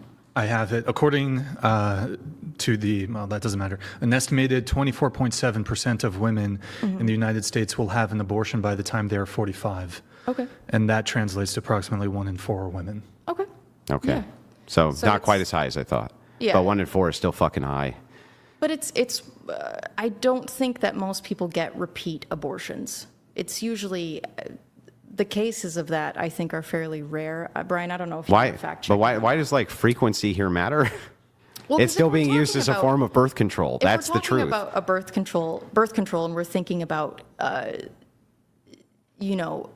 like birth control is typically something you have to use every time you engage in intercourse, or it is some sort of hormonal thing that you are, using all the time. What I'm saying is that abortion, it's this idea of it as like comparable to the pill or to a condom is, Well, it's comparable only in the way that it's being used as a form of birth control. yeah. Yeah. I mean, yeah, I guess it's preventing a birth, sure. Yeah, it's Yeah. you being so it's comparable to birth control because that's what birth control is doing, preventing a birth. Yes, but it's a painful, traumatic process that most people do not want to undergo. It's like a last resort. Yeah, I would agree. It's not a last resort here in the West because the fun thing, unpopular demand or uncompromised, or ignore what I just said. Well, don't ignore this.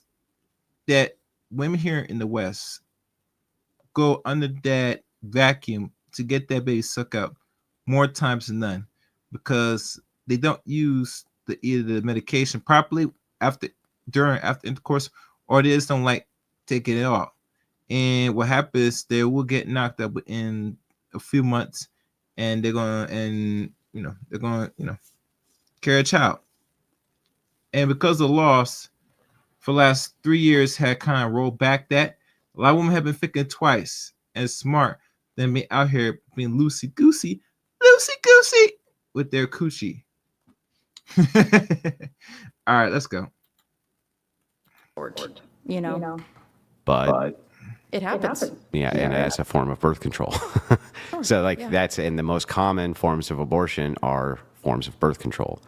So the thing is like almost all women have an abortion not because they're SA'd or because of incest or their life is at risk, but because they use it as a form of birth control. Well, it's because the birth control that they were using failed, typically. So now they use this other form of birth control. Yes. I think we're saying the exact same thing here. Sure, I don't feel yeah. like we're even speaking past each other. So the thing is like that to me that's fucking insane. First of all, like why would you even want to advocate for a society in which female hormonal birth control is even a thing anyway? It fucks women up. Like it fucks them all up. I mean, It makes them all mental and fucking crazy and fucking retarded, all kinds of shit.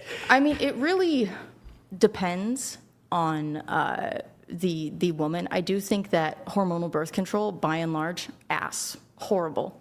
But there are women who, when I was 14, sorry to TMI, but I got my period and I got it for 2 months straight.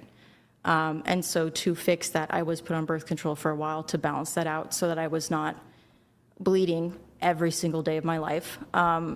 And then I was taken off of it. There's Maybe women we with can- like PCOS. Maybe who- we can find common ground here. Hang Okay. on. Maybe we can do it this way. You want women to not have to have unwanted births. Yes. That's what you're after, right? Yeah. Okay. I think every child should be I propose that if you take away birth control, hormonal birth control, and you take away condoms, that women will actually have less unwanted children because they'll have less sex.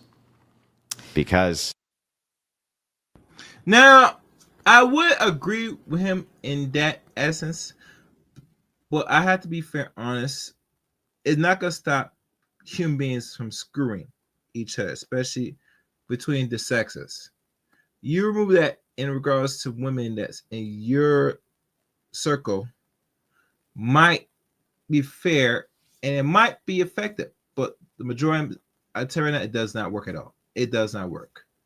because sex, like anything, is a necessity for most human beings. So, and not only that, you think about it, if you really want to stop and reduce the birth rates and the promiscuity of women, you're just going to take away a lot of things. One thing, take away them for the ability to have sex freely without worrying about getting pregnant. That's not going to work. I'm telling you, that's not going to work at all. All right, let's go. That equals pregnancy. And my proof for this is that we can go back to a time not that long ago before we had hormonal birth control and condoms, and there was way less unwanted babies being born than there are right now when we have all those things. That was also, I think society expected you to have a child. However, I will concede, so I did a debate, like I think last month, about like, do abortion laws meaningfully decrease abortions? And what I saw from the data is that after, abortion restrictions are in place, there is a small spike in births, but then it starts to decline at the same rapidly. rate. And then, in the surrounding states, abortions go up. So yes, it does work. I guess it does work, but I mean, that sucks. Because you want to fuck. Well, I mean, okay, you're a married man. Yeah, but I mean, here's the thing. Presumably, you don't want, 10 baby Wilsons running around. That's a lot of mouths to feed. Oh, sorry.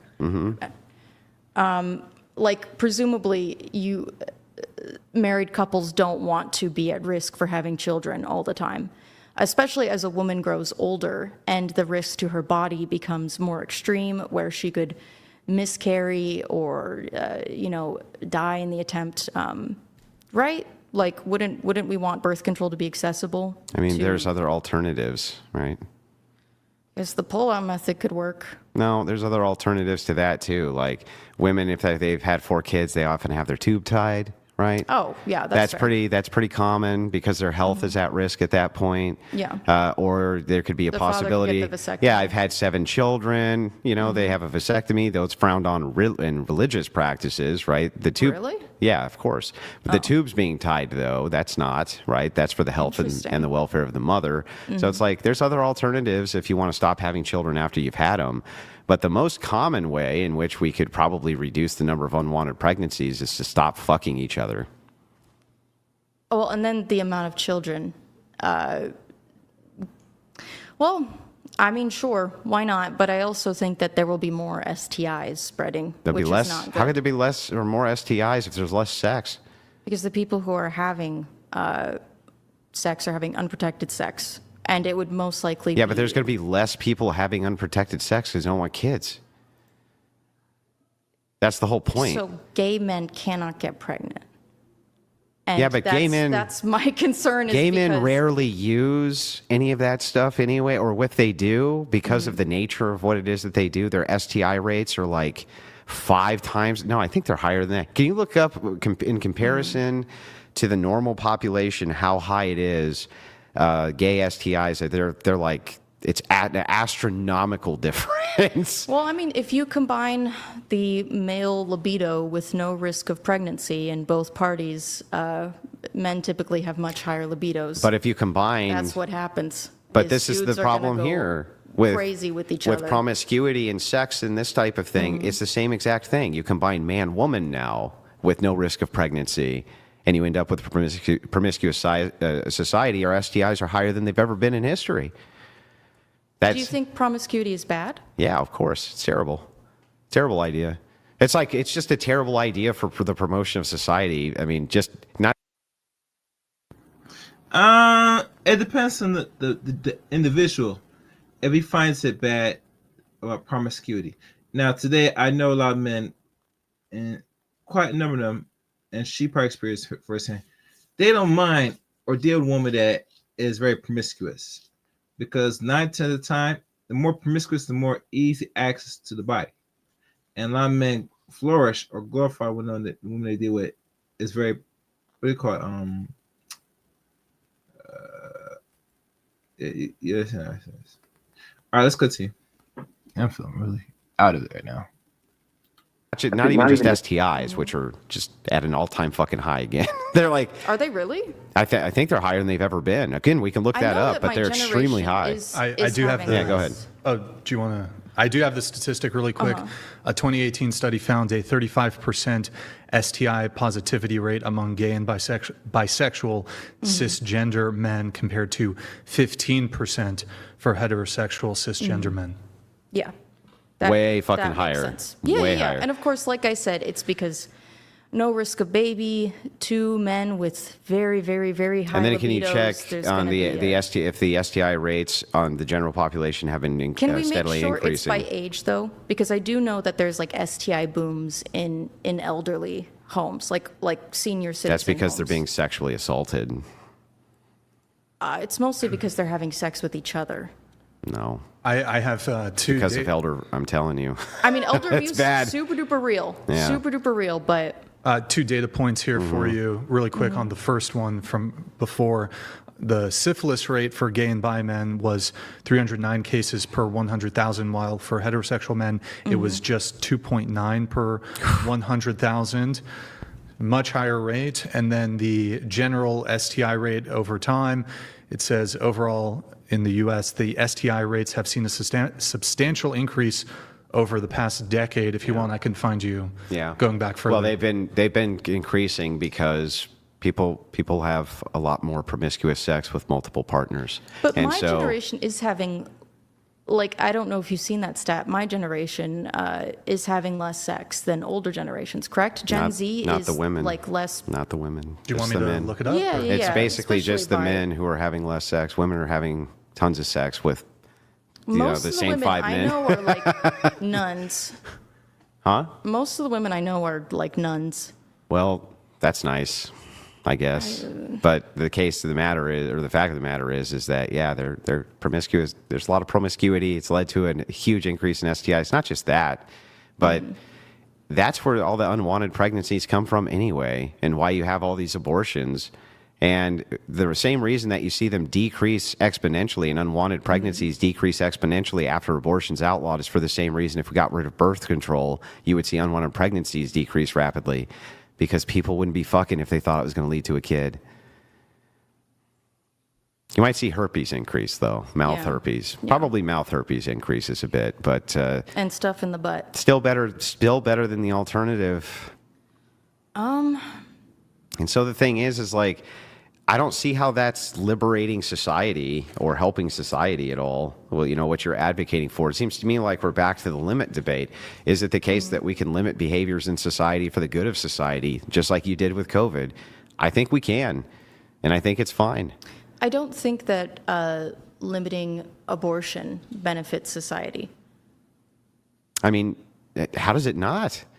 It seems to significantly benefit society. We have less abortions. That's great, right?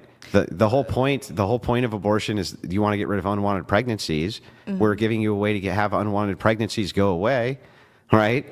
And they do go away. The unwanted pregnancies drastically decrease. So it's like, what? I mean, people are still going to get pregnant, though, because people are still going to have Yeah, but I mean, we sex. can't. Here's the thing, though, right? It's like we're not going to be able. It's like murder. Like people are still going to murder. You know, like, there's nothing. There's still going to be people who do the thing, I think but that for the this is overwhelming rough majority of because people, they don't. You see abortion as something that is innately bad, while I see it as something innately good. Because again, Wait, it's good in and of itself. I mean, So, what, like, what it means. should a woman get pregnant just to go have an abortion? No, that's crazy. All right, again, but is it bad To get pregnant, just to go have an abortion? I think it's weird. Is it bad? I would question that person's But is it sanity. bad? Is it bad? I mean, probably. It's a drain on resources. That's it. That could go to other They pay for it. Well, yeah, but it's a waste of everyone's time. How? Everyone's getting paid. Everyone's getting, but then, women who are. Like, what? How could that possibly be a worse waste of resources than, I had a gangbang last night and got knocked up with this? How's that not even just as much of a waste of resources as a chick who's like, well, I'm just going to go and have sex in order to get pregnant to go have an abortion for fun? Like, how is one more of a drain on resources than the other?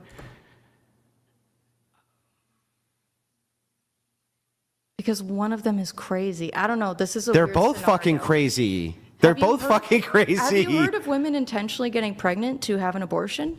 Because I don't know if you know No, this, I don't. but I don't. But that's not the point of the medical question. abortions are Yeah, but the point of the question painful. isn't to determine if It's there's. like breaking your leg to go to the doctor. Yeah, That's weird. Yeah, That's okay, an insane. That's principle. great, but Yeah. that the point of the question is like you said that they're just inherently good, and it's like if that's the case, then if a woman just got pregnant to go have one, she's doing something good. No, Then that's they're- not what I mean. then they're What I not mean is, inherently like, good. What they provide for women. No, you in the just sense that it provides our. you just mean the outcomes are good. Yes, the outcomes are positive. Sure. Yeah, Yes, but the outcome is but that which women but which are, ones? Which positive? Because if I can give you more positive outcomes for what you want, which is less kids who are being born that parents don't want, it seems like I provide that society better than you do with abortion. So like, what outcomes here?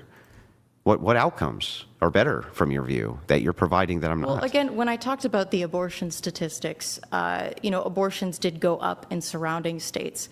So That's again, it because they were doesn't legal there. necessarily- Come on. Well, yes, but what I mean is that the people who were on. having abortions in those states left to rather than get them in the state where it's illegal. No, they didn't. They got more abortions. So only some did, and they still ended up going down, right? No, Oh, abortion rates went up, I believe. where only temporarily and then dropped. No, birth rates went up temporarily and then dropped. Yes, birth Yeah. rates. Yes. Yeah. So unwanted births. But in the surrounding states, Yeah. Yeah, they go up. abortions did go up. Yeah, but they don't Yeah. go up by the same amount as the predictive abortions in the state would have been.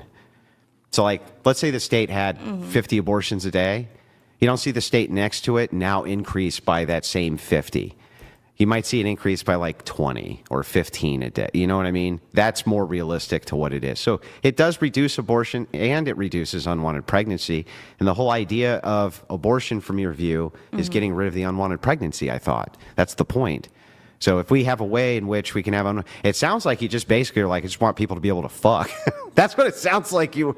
I mean, I think it comes from a place of understanding that people will fuck. But then they don't, though. They don't seem to. It seems like if abortion's not available to them and unwanted pregnancy, right, is still not there, the birth rates are not increasing, then how do you account for that? Do we want a sexless nation?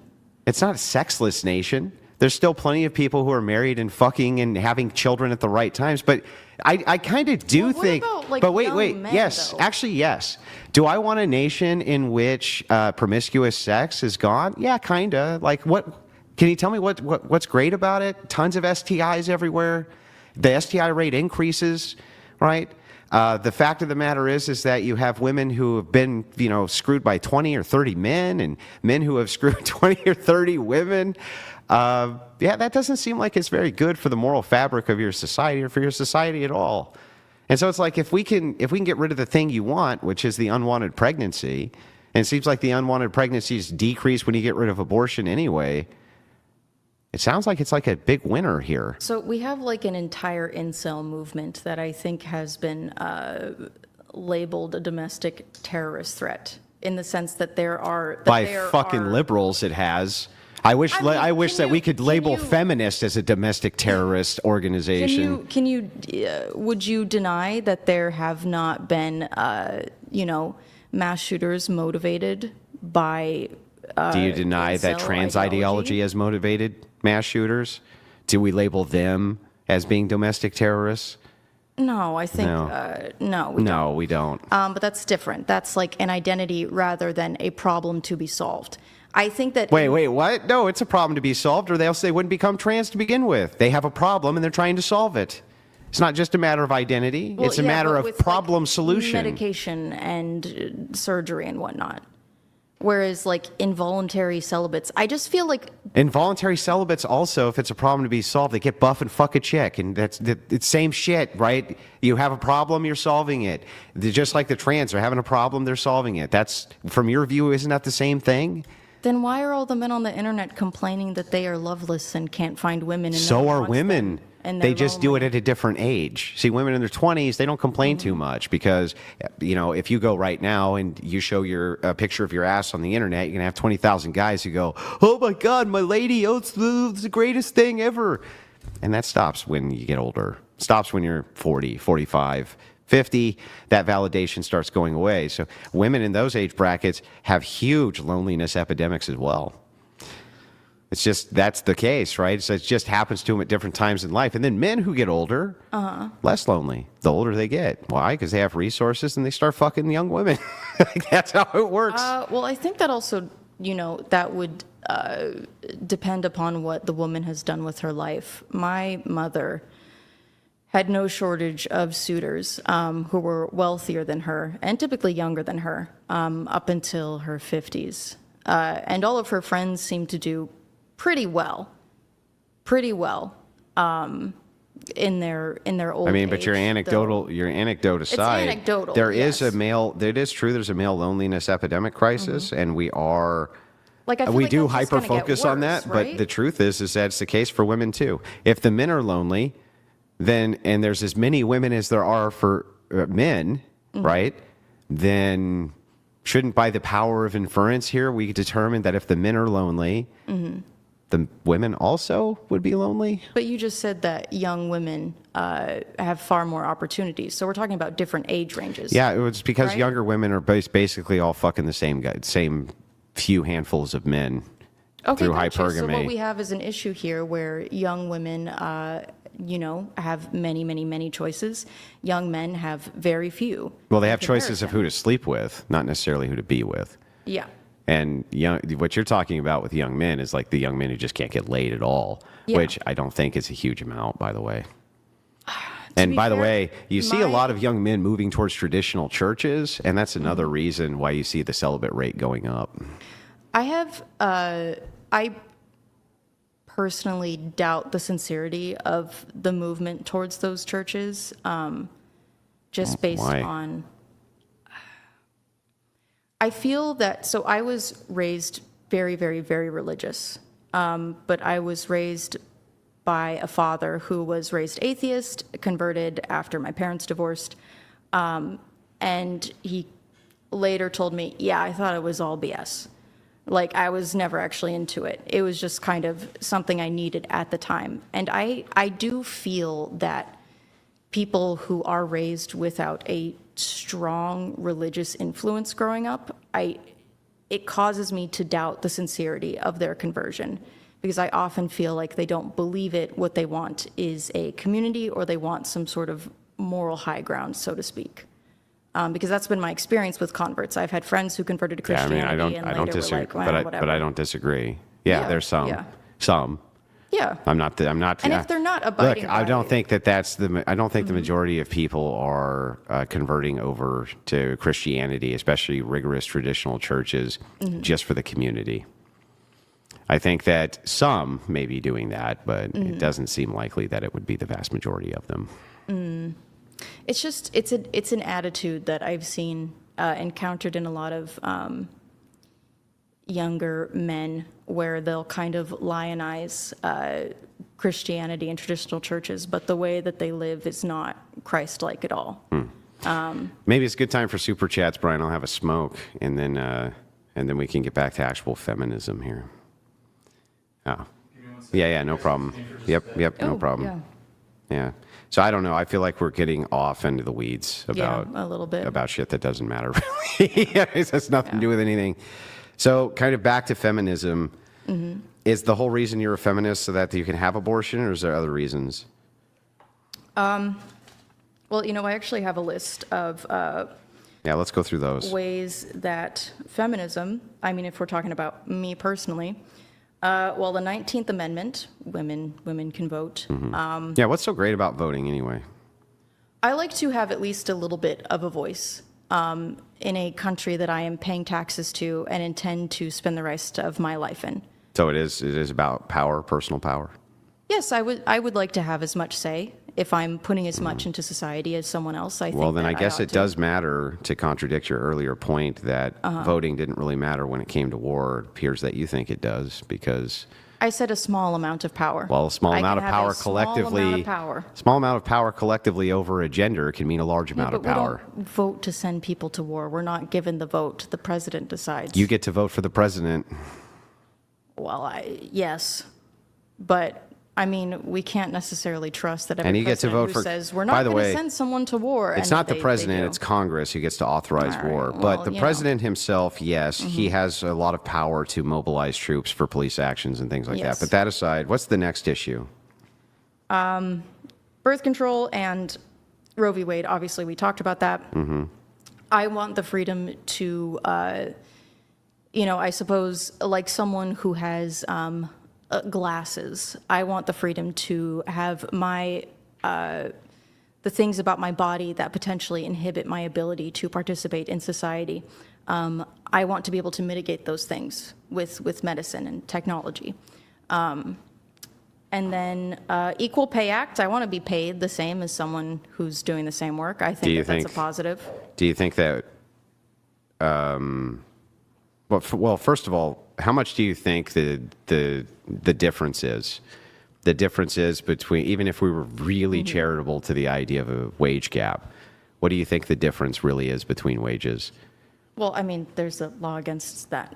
There's a law that was passed, so that's what I'm referring to. However, the wage gap isn't based on, like, it's not like you work at a company and, I don't know, you're employee one, I'm employee two, we both started working at the same time. They're not like, oh, because you're a lady, you make 71 cents on his dollar. I do believe that the wage gap refers to the difference in like the average salary. Yeah, so we're not talking about a wage gap. We're talking about you want legislation which equalizes wages.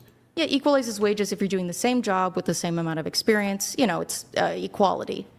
So doesn't that limit the freedom and authority of the owner of the business? To screw people over?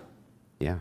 Again, I think No, that wait. when it How comes could you be to- screwing someone over if you make an agreement with me for the amount that I'm willing to pay you for a job? How are you being screwed over?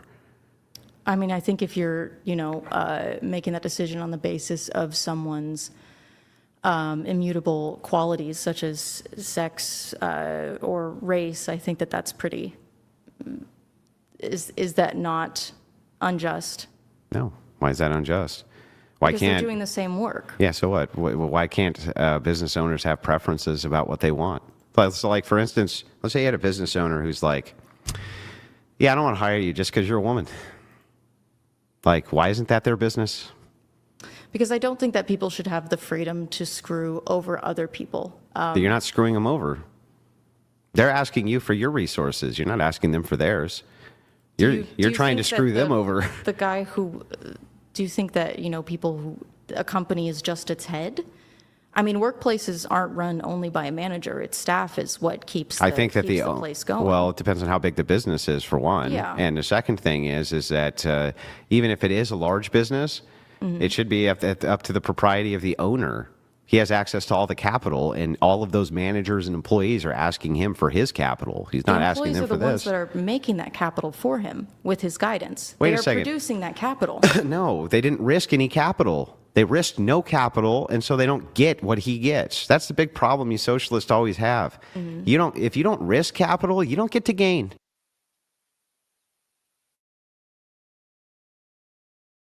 Oh, sorry guys. And then, oh god, man, ooh, you guys hear me? All right, good. All right. Oh, we got like the thing so far. Ah, damn, I'm feeling right now. I'm trying to keep up. Ooh, let me keep going. I'm gonna read y'all a comment in a second, guys. All right, let's go. Like, you don't get to be like, I happen to be working here when that guy risked all of his fucking money, and he made a bunch of it, and so now I get a portion of it. That's not how the world works. I mean, you're talking about small businesses. Small business is the same thing, and big business is the same exact thing. You're still risking money that ain't yours, so you don't get to benefit from that. That's how that works. You have to risk your own money for that. And so the thing is like, yeah, it seems like you have people who are asking for economic opportunities from somebody else, and then getting mad when they won't give it to them. And it's like, how's that not their business, though? It seems like it's totally the business of the owner. I guess you can have, you could do that. You could look down on your employees and consider them to be people that are you're doing a favor for, rather than skilled workers that you're hiring. I'm to not help even sure you it's a run your favor. business. I think that that's the wrong wording. Like, it's not a favor. Because It's someone can open a business, but Yeah. if they don't have anyone to work in it, like what is the business then? Yes, they risk the money. well, people but have small businesses all the time, and just they run it. It's only them. Yeah. And then most often when they hire an employee, that employee doesn't have anywhere near the responsibility or risk that the owner has. I'm not saying they make the same amount. All right, Andrew. All right, now I can acknowledge the chat room. What's good, J Lock? Hope everything's good. He writes, J Lock writes, that won't happen. Women are more sexual than men and don't grab the discipline. Yep. J Lock also writes, likes sleeping around. Next comment, they like sleeping around, of course. Then LS, I already knew. LS something says, writes, or he or she, what's a babe? Yeah. And Wise B writes, they did a long study over in Poland about taking away ABT and showing societal effects and removing ABTC clinics. Sadly, it was not good in society. Yeah. So true. All right, let's continue. But a fair wage for the same amount of work. But that should be determined by the employer, what that fair wage is, not by the state. The state, by the way, the state can't even do it anyway. They don't have any understanding of markets at all. So the thing is like just saying, like, I'm trying to figure this out. A woman comes in, or even better, right? A Christian comes in and a Muslim. And I say, okay, well, I'll hire you because you're a Christian and not you because you're a Muslim. What's actually the immoral proposition here? Why is that actually wrong to do? I've never understood that argument. It's always seemed to me like it's fine. They're both asking me, the person, for something. Why can't I tell them to go fuck themselves? And I only want you because I prefer you and don't prefer you. And it is based on an immutable characteristic. And who cares? Fuck you. Fuck your immutable character. I don't like it. So get it out of here. Well, I would like to work towards a world in which our immutable characteristics don't determine how much we value someone. But I mean, that's just pie in the sky bullshit, isn't it? Like, if you have a I humpback. think we've done a good job at working. No, I we mean, haven't. My God, if you look at where America was when we were founded, I mean, there was Black Americans were enslaved, and now we are, legally equal. That is certainly a lot better. That is certainly a lot of progress made. Yeah, but we're talking about two different things. I'm not talking about the proposition of slavery. Maybe the proposition of being able to hire who you want and allocate your resources to people with whom you want to. Like, for instance, you're not going to hire a hunchback, or a person who has like super bad arthritis to solder things. You're probably not going to hire them. You're probably going to stay away from those people. And you're like, there's physical requirements for jobs right. sometimes. But the thing is like, that's still. When you break it down, you start getting into these micro preferences, right? Like, if it's the case that you just don't like a person because they just offend your delicate sensibilities in some way. Well, technically, you don't have to hire them. You just can't be like, hey, I didn't hire Andrew because he's a white guy. Like, you just have to. So just lie about it. So you just lie about it. That's what they do. Yeah. So that's what they do. So then doesn't it just sound like it's just an unenforceable virtue signal, just unenforceable nonsense? So I could be like, look, I only have a male staff because those are the most qualified people. I think that if you can prove that you were being discriminated against on an immutable quality, this is for workers to be able to, bring this to court, which I think that if you can prove that, you should be able to bring it to court. But why? Like, what's the actual proposition here? You own a business. You have all of those resources. They all belong to you.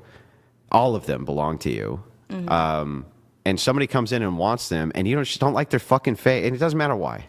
You don't like them because they're black, they're white, they're Muslim, they're women, they're men, whatever the fucking reason is. Right? Why isn't that completely and totally up to the business owner? Why shouldn't that be completely left up to them, who they want to hire and who they don't want to hire? Well, I think that many businesses take out loans from the state, correct? Like PPE loans. No, most of it's private equity. All right. Well, I think if you're going to take out loans, as in a lot of the time use other people's money, I think a lot of people would be upset if the money that they loaned you was not, you know. They don't give a shit. Lenders just want their money back and the interest. They don't care about your practice. They don't Well, care. again, but like I think you need to adhere to the law if you're borrowing money. Otherwise, then it's like, Yeah, my I'm God, saying. what if your business I'm saying gets that I sued? want to repeal the law. I think it's an immoral proposition to tell people what they can do with their money. I think that that's immoral. So I'm giving you the proposition, right? My worldview. It's completely immoral to tell business owners that they have to serve people that they don't want to serve, and that they're not allowed to have the hiring practices that they want. Like, it's totally their Well, business. this isn't even about hiring practices. This is about wages. This is paying. That would be someone the that would same all be amount. hiring practices, right? Right, because like. Because don't you get a salary on being hired? I mean, it depends. You could have minimum wage or a salary. Like, I don't. what do That you would mean? still be your salary would then be minimum wage. But at being hired, your hiring practice would be the salary negotiation, right? Yeah. Yeah. So the thing is like, I've never, again, I Well, this is claim, the I make law- the counterclaim. The law comes from the fact that, like, you know, employers would pay women less to do the same amount of work. But I'm fine with that. Okay. And I'm fine with it being the opposite. I actually see that as the more moral proposition. If it's the case that it's yours, you get to do what the fuck you want with it because it's yours. And it doesn't matter if that makes a person feel badsy and they're like, well, wait, that's unfair. Fairness isn't an idea of a doctrine when you want something from somebody else. It's not how that works, right? I'm trying to, this is hard because I don't know if I could ever make a comparison, but you are a Christian. Yeah. Does it not make you feel some type of way whenever people discount you or disregard you or exclude you on the basis of your religion? Oh, sure. Yeah. Right, like it feels bad. Or they call me a bad Christian or they call me this. Yeah, it feels bad. Sure. It feels bad, and you're like, that's just my beliefs and my religion. It's not harming anyone. I'm just a Christian. Like, like, it's the same feeling for race and gender. It's like, I'm a competent worker. Why am I not being paid the same amount? Like, The difference is that it doesn't matter if it hurts my feelings that a Muslim says he won't hire me because I'm a Christian, right? Because it's me who wants the thing from him, right? Now, you could say there's mutual. He wants something from me too, but if he really wanted something from me, then he would hire me, right? And he's not. Well, he's hiring you for less. I think now they're going to the wage aspect of this. You know my stance on wage gap. If she hasn't really asked about it, you gotta do the same amount or greater amount than a man to have the same equal pay like a man. And we all know most women nowadays, and this is off topic, but I'm gonna go there, don't really deserve to make the same as a man if they're not doing or above more effort than a man. That's just my opinion. All right, let's go. Well, he's just not hiring me at all, Yeah. right? But whatever it is, he wants less from me than I obviously want from him, or else we would never be able to come to an agreement on wage. So the thing is like, it seems like a much more moral proposition to me that you get to determine that if a person has their own private equity and resources and don't want to pay you less just because you're a woman, that seems like it's their business. I mean, I don't think so. I think that, creates a society where, Where you maximize freedom. devaluing others on the basis of their immutable qualities. Yeah, but you're allowed to devalue others based on their immutable qualities. You're allowed to do that. Isn't that You're freedom? allowed, but you get in trouble for it. Yeah, There but are isn't that, well, then consequences how to is this really, this idea of feminism is about expanding personal freedom. It's like every time I talk to you about a topic, it's just limiting a freedom. Every time I talk to you about any proposition that you consider liberating, it's actually just punishing. It's like, this Well, isn't let me really explain about to you- being fair to men and women. It's about punishing people and telling them what they have to do with their own money. No, let me explain to you what I mean about freedom of choice. Yeah, do that. So, But let me have a smoke first while you Sure. take some super chats. Really quick, Andrew, as you're getting up here, behind you, just as because of your black ex-wife, and as a seat warmer, can you grab the baby doll and just put it as a placeholder there to? long story. It's a long story, but so. Yeah, that is so inappropriate. I didn't like that. Let's keep going. Andrew will be right back. He's just going to have a quick smoke. Junior. There you go. Welcome. What's your baby's name, by the way, Andrew? Tyrone Wilson. Tyrone Wilson. Welcome, Tyrone. So a couple quick things here, guys. Yeah, right there. I like that. That's what I'm talking about. And Bat Zeal writes, you're not paid on effort. You're paid on meeting targets. That's right. And one thing about Bat Z, a lot of women nowadays complain about the wage gap and they want to make as much or even more than men without putting in the effort. That's not how it works. And this is the same thing when we talk about and a real good example of this, and we all know about this example, is the WNBA. For those that don't know, the WNBA women basketball players want to make as much or more money than the NBA players. And that's when you know these women have lost their rabid ass mind. You're not going to make, especially even the top players, besides Caitlyn, which Caitlyn should be making if she's signed to Indiana Fevers. I think that's what the team is. She should be getting paid $1 million or more a year in her contract because she is the one that would bring in revenue, unlike all the other players. Other players you make under that because the league itself lost too much money over the period of 28 years.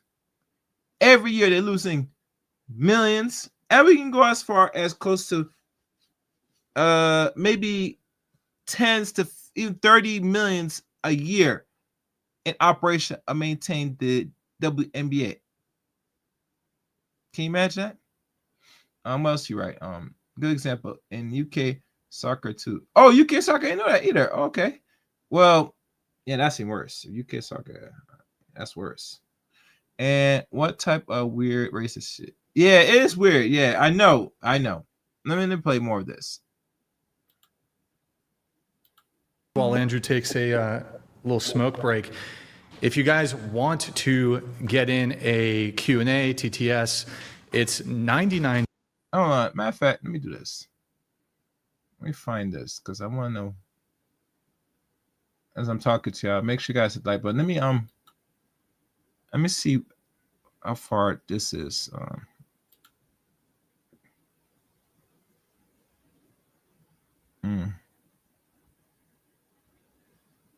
Okay. All right, I'm looking.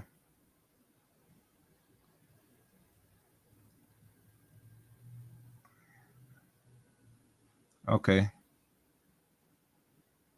All right. Yeah, I missed a lot because I'm not sure if I was dozing off. Yeah. All right, let's keep going. I'm going fast forward this. Yeah, it's stereotyping. Yeah, it's very sick. It is weird. These guys are weird. All right, let me fast forward this bad boy. All right. Let's play. Rock and roll. All right. We have Andrew returning. So let me see if there were any chats that came through while we did that, or we might just actually hold them for a break a little bit later. All right. If you guys want to just jump right back into it. Charlie, do you refreshments or anything? Would you like, we have energy drinks. How's your energy? Is it good? Energy's good, but Energy's I could always good. use a re-up. You want like a energy drink? Sure, what do Mary, you have? we have Zoa, and we have just energy shots too. Zoa is fine. I'll try it. Pour it into one of our cups, by the way. All right, we're gonna get that set for you guys here. Well, we're gonna. We're finally getting into the meat of the debate here, guys. Yeah, and so no chats at the moment, no Q&A questions. So if you guys want to just jump right back in, Yeah. go for it. Okay. Okay. So All right. Yeah, I'll let it run for a few more minutes, then I'm gonna stop it. Let's keep going. you were saying about Freedom to go to school. I'm super personally, very personally, thank you very much, very into education. I very much enjoyed my education. I know it's a useless degree, largely. I mean, fantasy literature. However, my younger sister is pre-med at Duke. Oh, if you guys want to support the channel and feel so inclined, you could hit the super chat or cash app, scrolling on the top. If you feel you gain somebody, or we could participate, go back and forth in the chat room. It's your opinion, it's y'all decision. But I would surely appreciate our support channel. Hit the super chat. Let's go. And I think that is something very worthy. I think it's very important that she is able to pursue that. So again, freedom to do so. Freedom to go ahead. Go into, as long as you have the skills to be able to go into any career field. And that goes for men and women. I think that, we should have more men working in education and, like childcare, elderly care. I think that we should have more women in trade. I think it's, a lot of people assume women can't do trade, but my ex-girlfriend, who was 90 pounds, 5'1", became a welder. So I think ladies can manage most of the trades. They can't. Well, they can weld. Yeah, well, weld well. What kind of welding did she do? Into the mic, by the way. Oh, I don't remember. We broke up ages ago, but she was starting her apprenticeship. She was starting her apprenticeship? According to my mom, who kept up with her, she finished it. But I never Does she work as a welder? I don't know. I haven't talked to her in years. Yeah, I think that that's a bit of pie in the sky. I guess my counter argument to all of these is that basically every proposition you give me for what you think is expansion of freedom, which according to your definition is what feminism is for. Can we read the definition again that we agreed on real quick? I think it was feminism equal egalitarian equity and the removal of patriarchy. That's just what I wrote down. Mm-hmm. And you think that the point of feminism, though, from your view also, is to expand freedom for people. That was what... Yes. Yeah. Not to have the freedom to do the things you don't like. No, to take other people's freedom. Well, you're not taking anybody's freedom by not hiring them. I think that you are creating an environment in which people's immutable qualities impact how much money they can actually make. Yeah, but that's freedom. Freedom for who? It's freedom for both parties. Freedom for employers, but not for workers. They're free too. Well, how are they not free? What are they not free to do? To tell you what you have to do with your money? To tell you what you have to do with your resources? They're just as free. Like, what is the impact here on freedom exactly? Like, if you wanted real freedom, if you wanted a society that was truly free, you would not go in and legislate how employers could go about the rigorism of who they wanted to hire, who they didn't want to hire, and why. Are you a libertarian? No, I'm not a libertarian at all. Christian. It sounds a bit libertarian. No. It's following Christian ethics. The idea here is like, you don't get to make a determination, an unjustified determination at that. You just have this kind of like bizarre thing that you start with. People shouldn't be discriminated against based on immutable characteristics, and it's like, why the fuck not? If it's the case that they want resources from you that are yours and you don't want to give them to them, why the fuck not? Why can't you discriminate? What about that is justified from your view? Did Jesus discriminate against anyone on the basis of their immutable characteristics? Well, based on immutable characteristics, I'm not sure. Like, I'm not sure that he did. No. All right. Well, isn't but that's a spirit. It's been a long time. I don't think that I don't think that spiritually we should do that. Spiritually, shouldn't we aspire to be Christ-like? Yeah, spiritually. So giving, loving, Inspiring is one word, but doing is another. Not everybody's going to aspire to do anything, especially follow what they call Christ. And yes, we are a Christian nation, but not everybody follows Christian values. It's all word salad, unfortunately. So for Miss Enemy of Charlie, the lady on the right, in this type of world, no, not everybody's going to be Christ-like. So that's just something you need to understand. Get away from your feelings, lady, sweetie. All right, let's go. Yeah, sure. So let's go to the money changers and whip them, and let's go tell prostitutes to stop being hookers. Can we do that? Yeah, but we do so with love and empathy. Okay, love and empathy. But so are you okay with Christians stopping prostitution? No. No. So Well, I think, okay, let me be clear. I think that most women who are doing full service sex work, a lot of them, that isn't necessarily what they wanted to do with their lives growing up. yeah, but you still support their freedom to do it if they want, right? I think that they deserve protections. I don't want to see those women harmed at all. Do you think it should be illegal to do or not?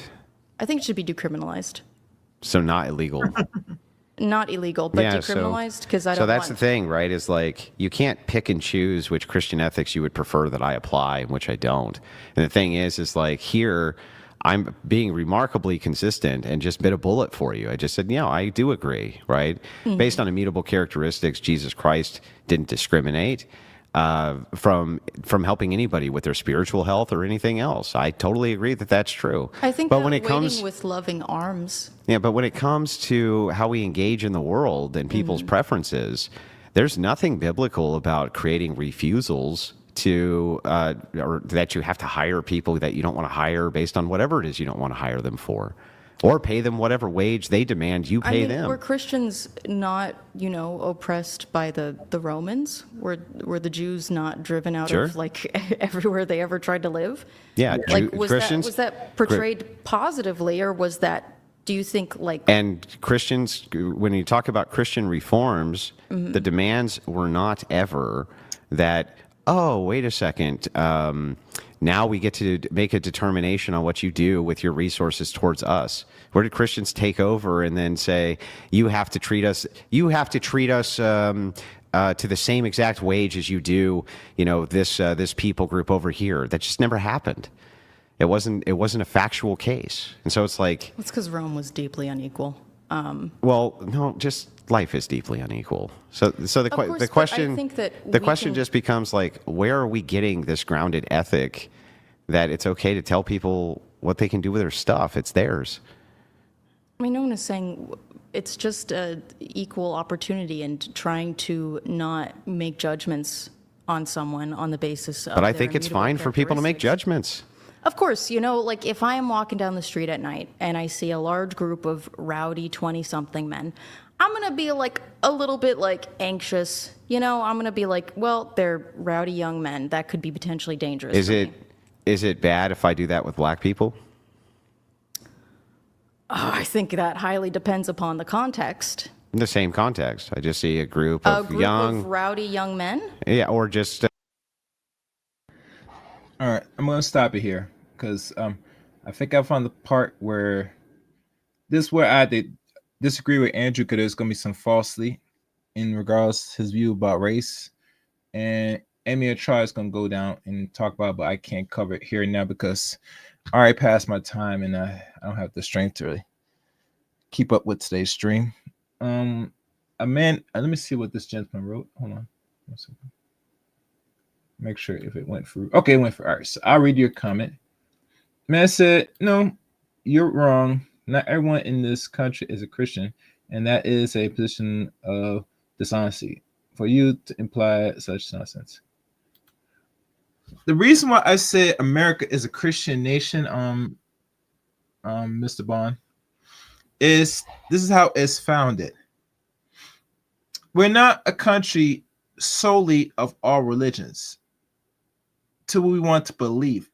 And I'm not gonna say we're gonna agree, disagree. We gotta be honest how America was unfortunately formulated. It is a Christian nation. Now, do a lot of people believe and follow Christianity? I would say as it stands, not really. If they're practicing it properly, if they're really practicing Christianity, if we want to be honest. But overall, we're not fallen as a whole as Christians. We have people that follow atheism, Buddhism, hell, even Muslims. But if we go by percentage, and next time if I do a follow up, these guys gonna use percentage, which I don't agree. But we're gonna go there in regards to religious aspect. We would say it still falls heavily Christian based. regardless, a lot of people follow Christianity or not. That's what I mean. And if you believe it's not founded by Christianity, what is America founded by? I'm kind of curious. Yes, it is. That's right, Batsy. He said it right there. The entire law system of the U.S. is based on Christian ethics. Yeah.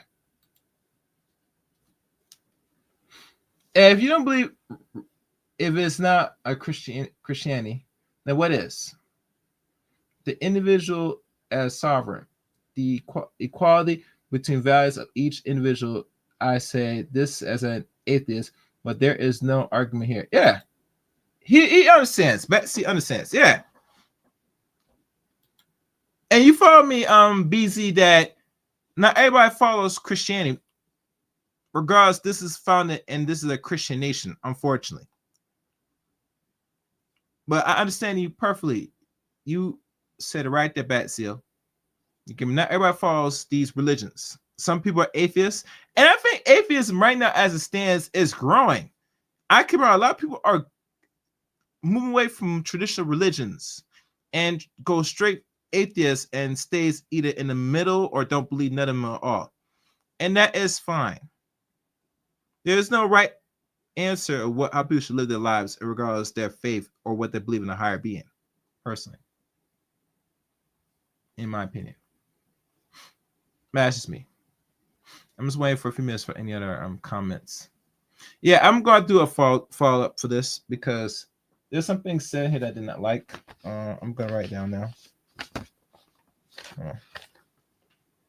I said I was not going to, but because this video is so long, I couldn't find the right stamps of this. I'm going to have to do a follow-up. All right. Andrew Wilson versus Charlie. All right, let me read. This is the last two comments I'm reading. Now I'm going to have to call this today. Since when it is a moral or ethical to own another human? It's not. It's not. But it's in history, it shows otherwise that people have done it and are still doing it today. Reagan, Bona. Yeah, in back season, no one said us. All right, guys. Thank y'all for watching today's stream. If you like this stream so far, I didn't get much commentary because there's some things I was able to keep up, some things I couldn't, and it's one of them nights. You know how it is, guys. I'm hoping the next stream I'll be more give more response. I tried, but and like I said, I only gone through it the second time because this is a very much a long debate. I'm not gonna cover the whole full debate, but I'm going to cover just the parts that I think that caught my attention I didn't like to really emphasize, which I had to do a follow-up for this. Goliath, all right, one guy, Goliath 328 New International. Hold on, let me make sure. All right, that pulls up. Okay. And normally I shouldn't be reading this because sometimes if it don't pull up in Google, you got to rewrite this. There are neither Jew nor Gentile, neither slave nor free, nor there male or female. For you are all one of Jesus Christ. Yep. And Reagan writes, God not only endures slavery, but tells you how to punish them. If they do obey by your wishes, okay. Then the last comment, Christianity rejects slavery. In fact, it was Christians who eradicated the slave trade. Okay. All right, guys. That's it for me. Make sure you like, comment, subscribe. Leave your comments there. I'll be reading your comments during the end of this one. Thank y'all for watching. And to next time, next time, to the bottom of my heart, let it go.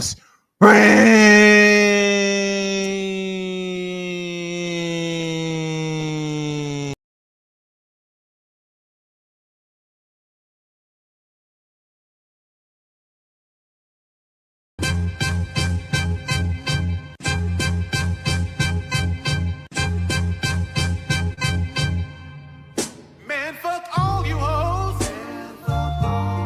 Fuck you and your mammy and your granny.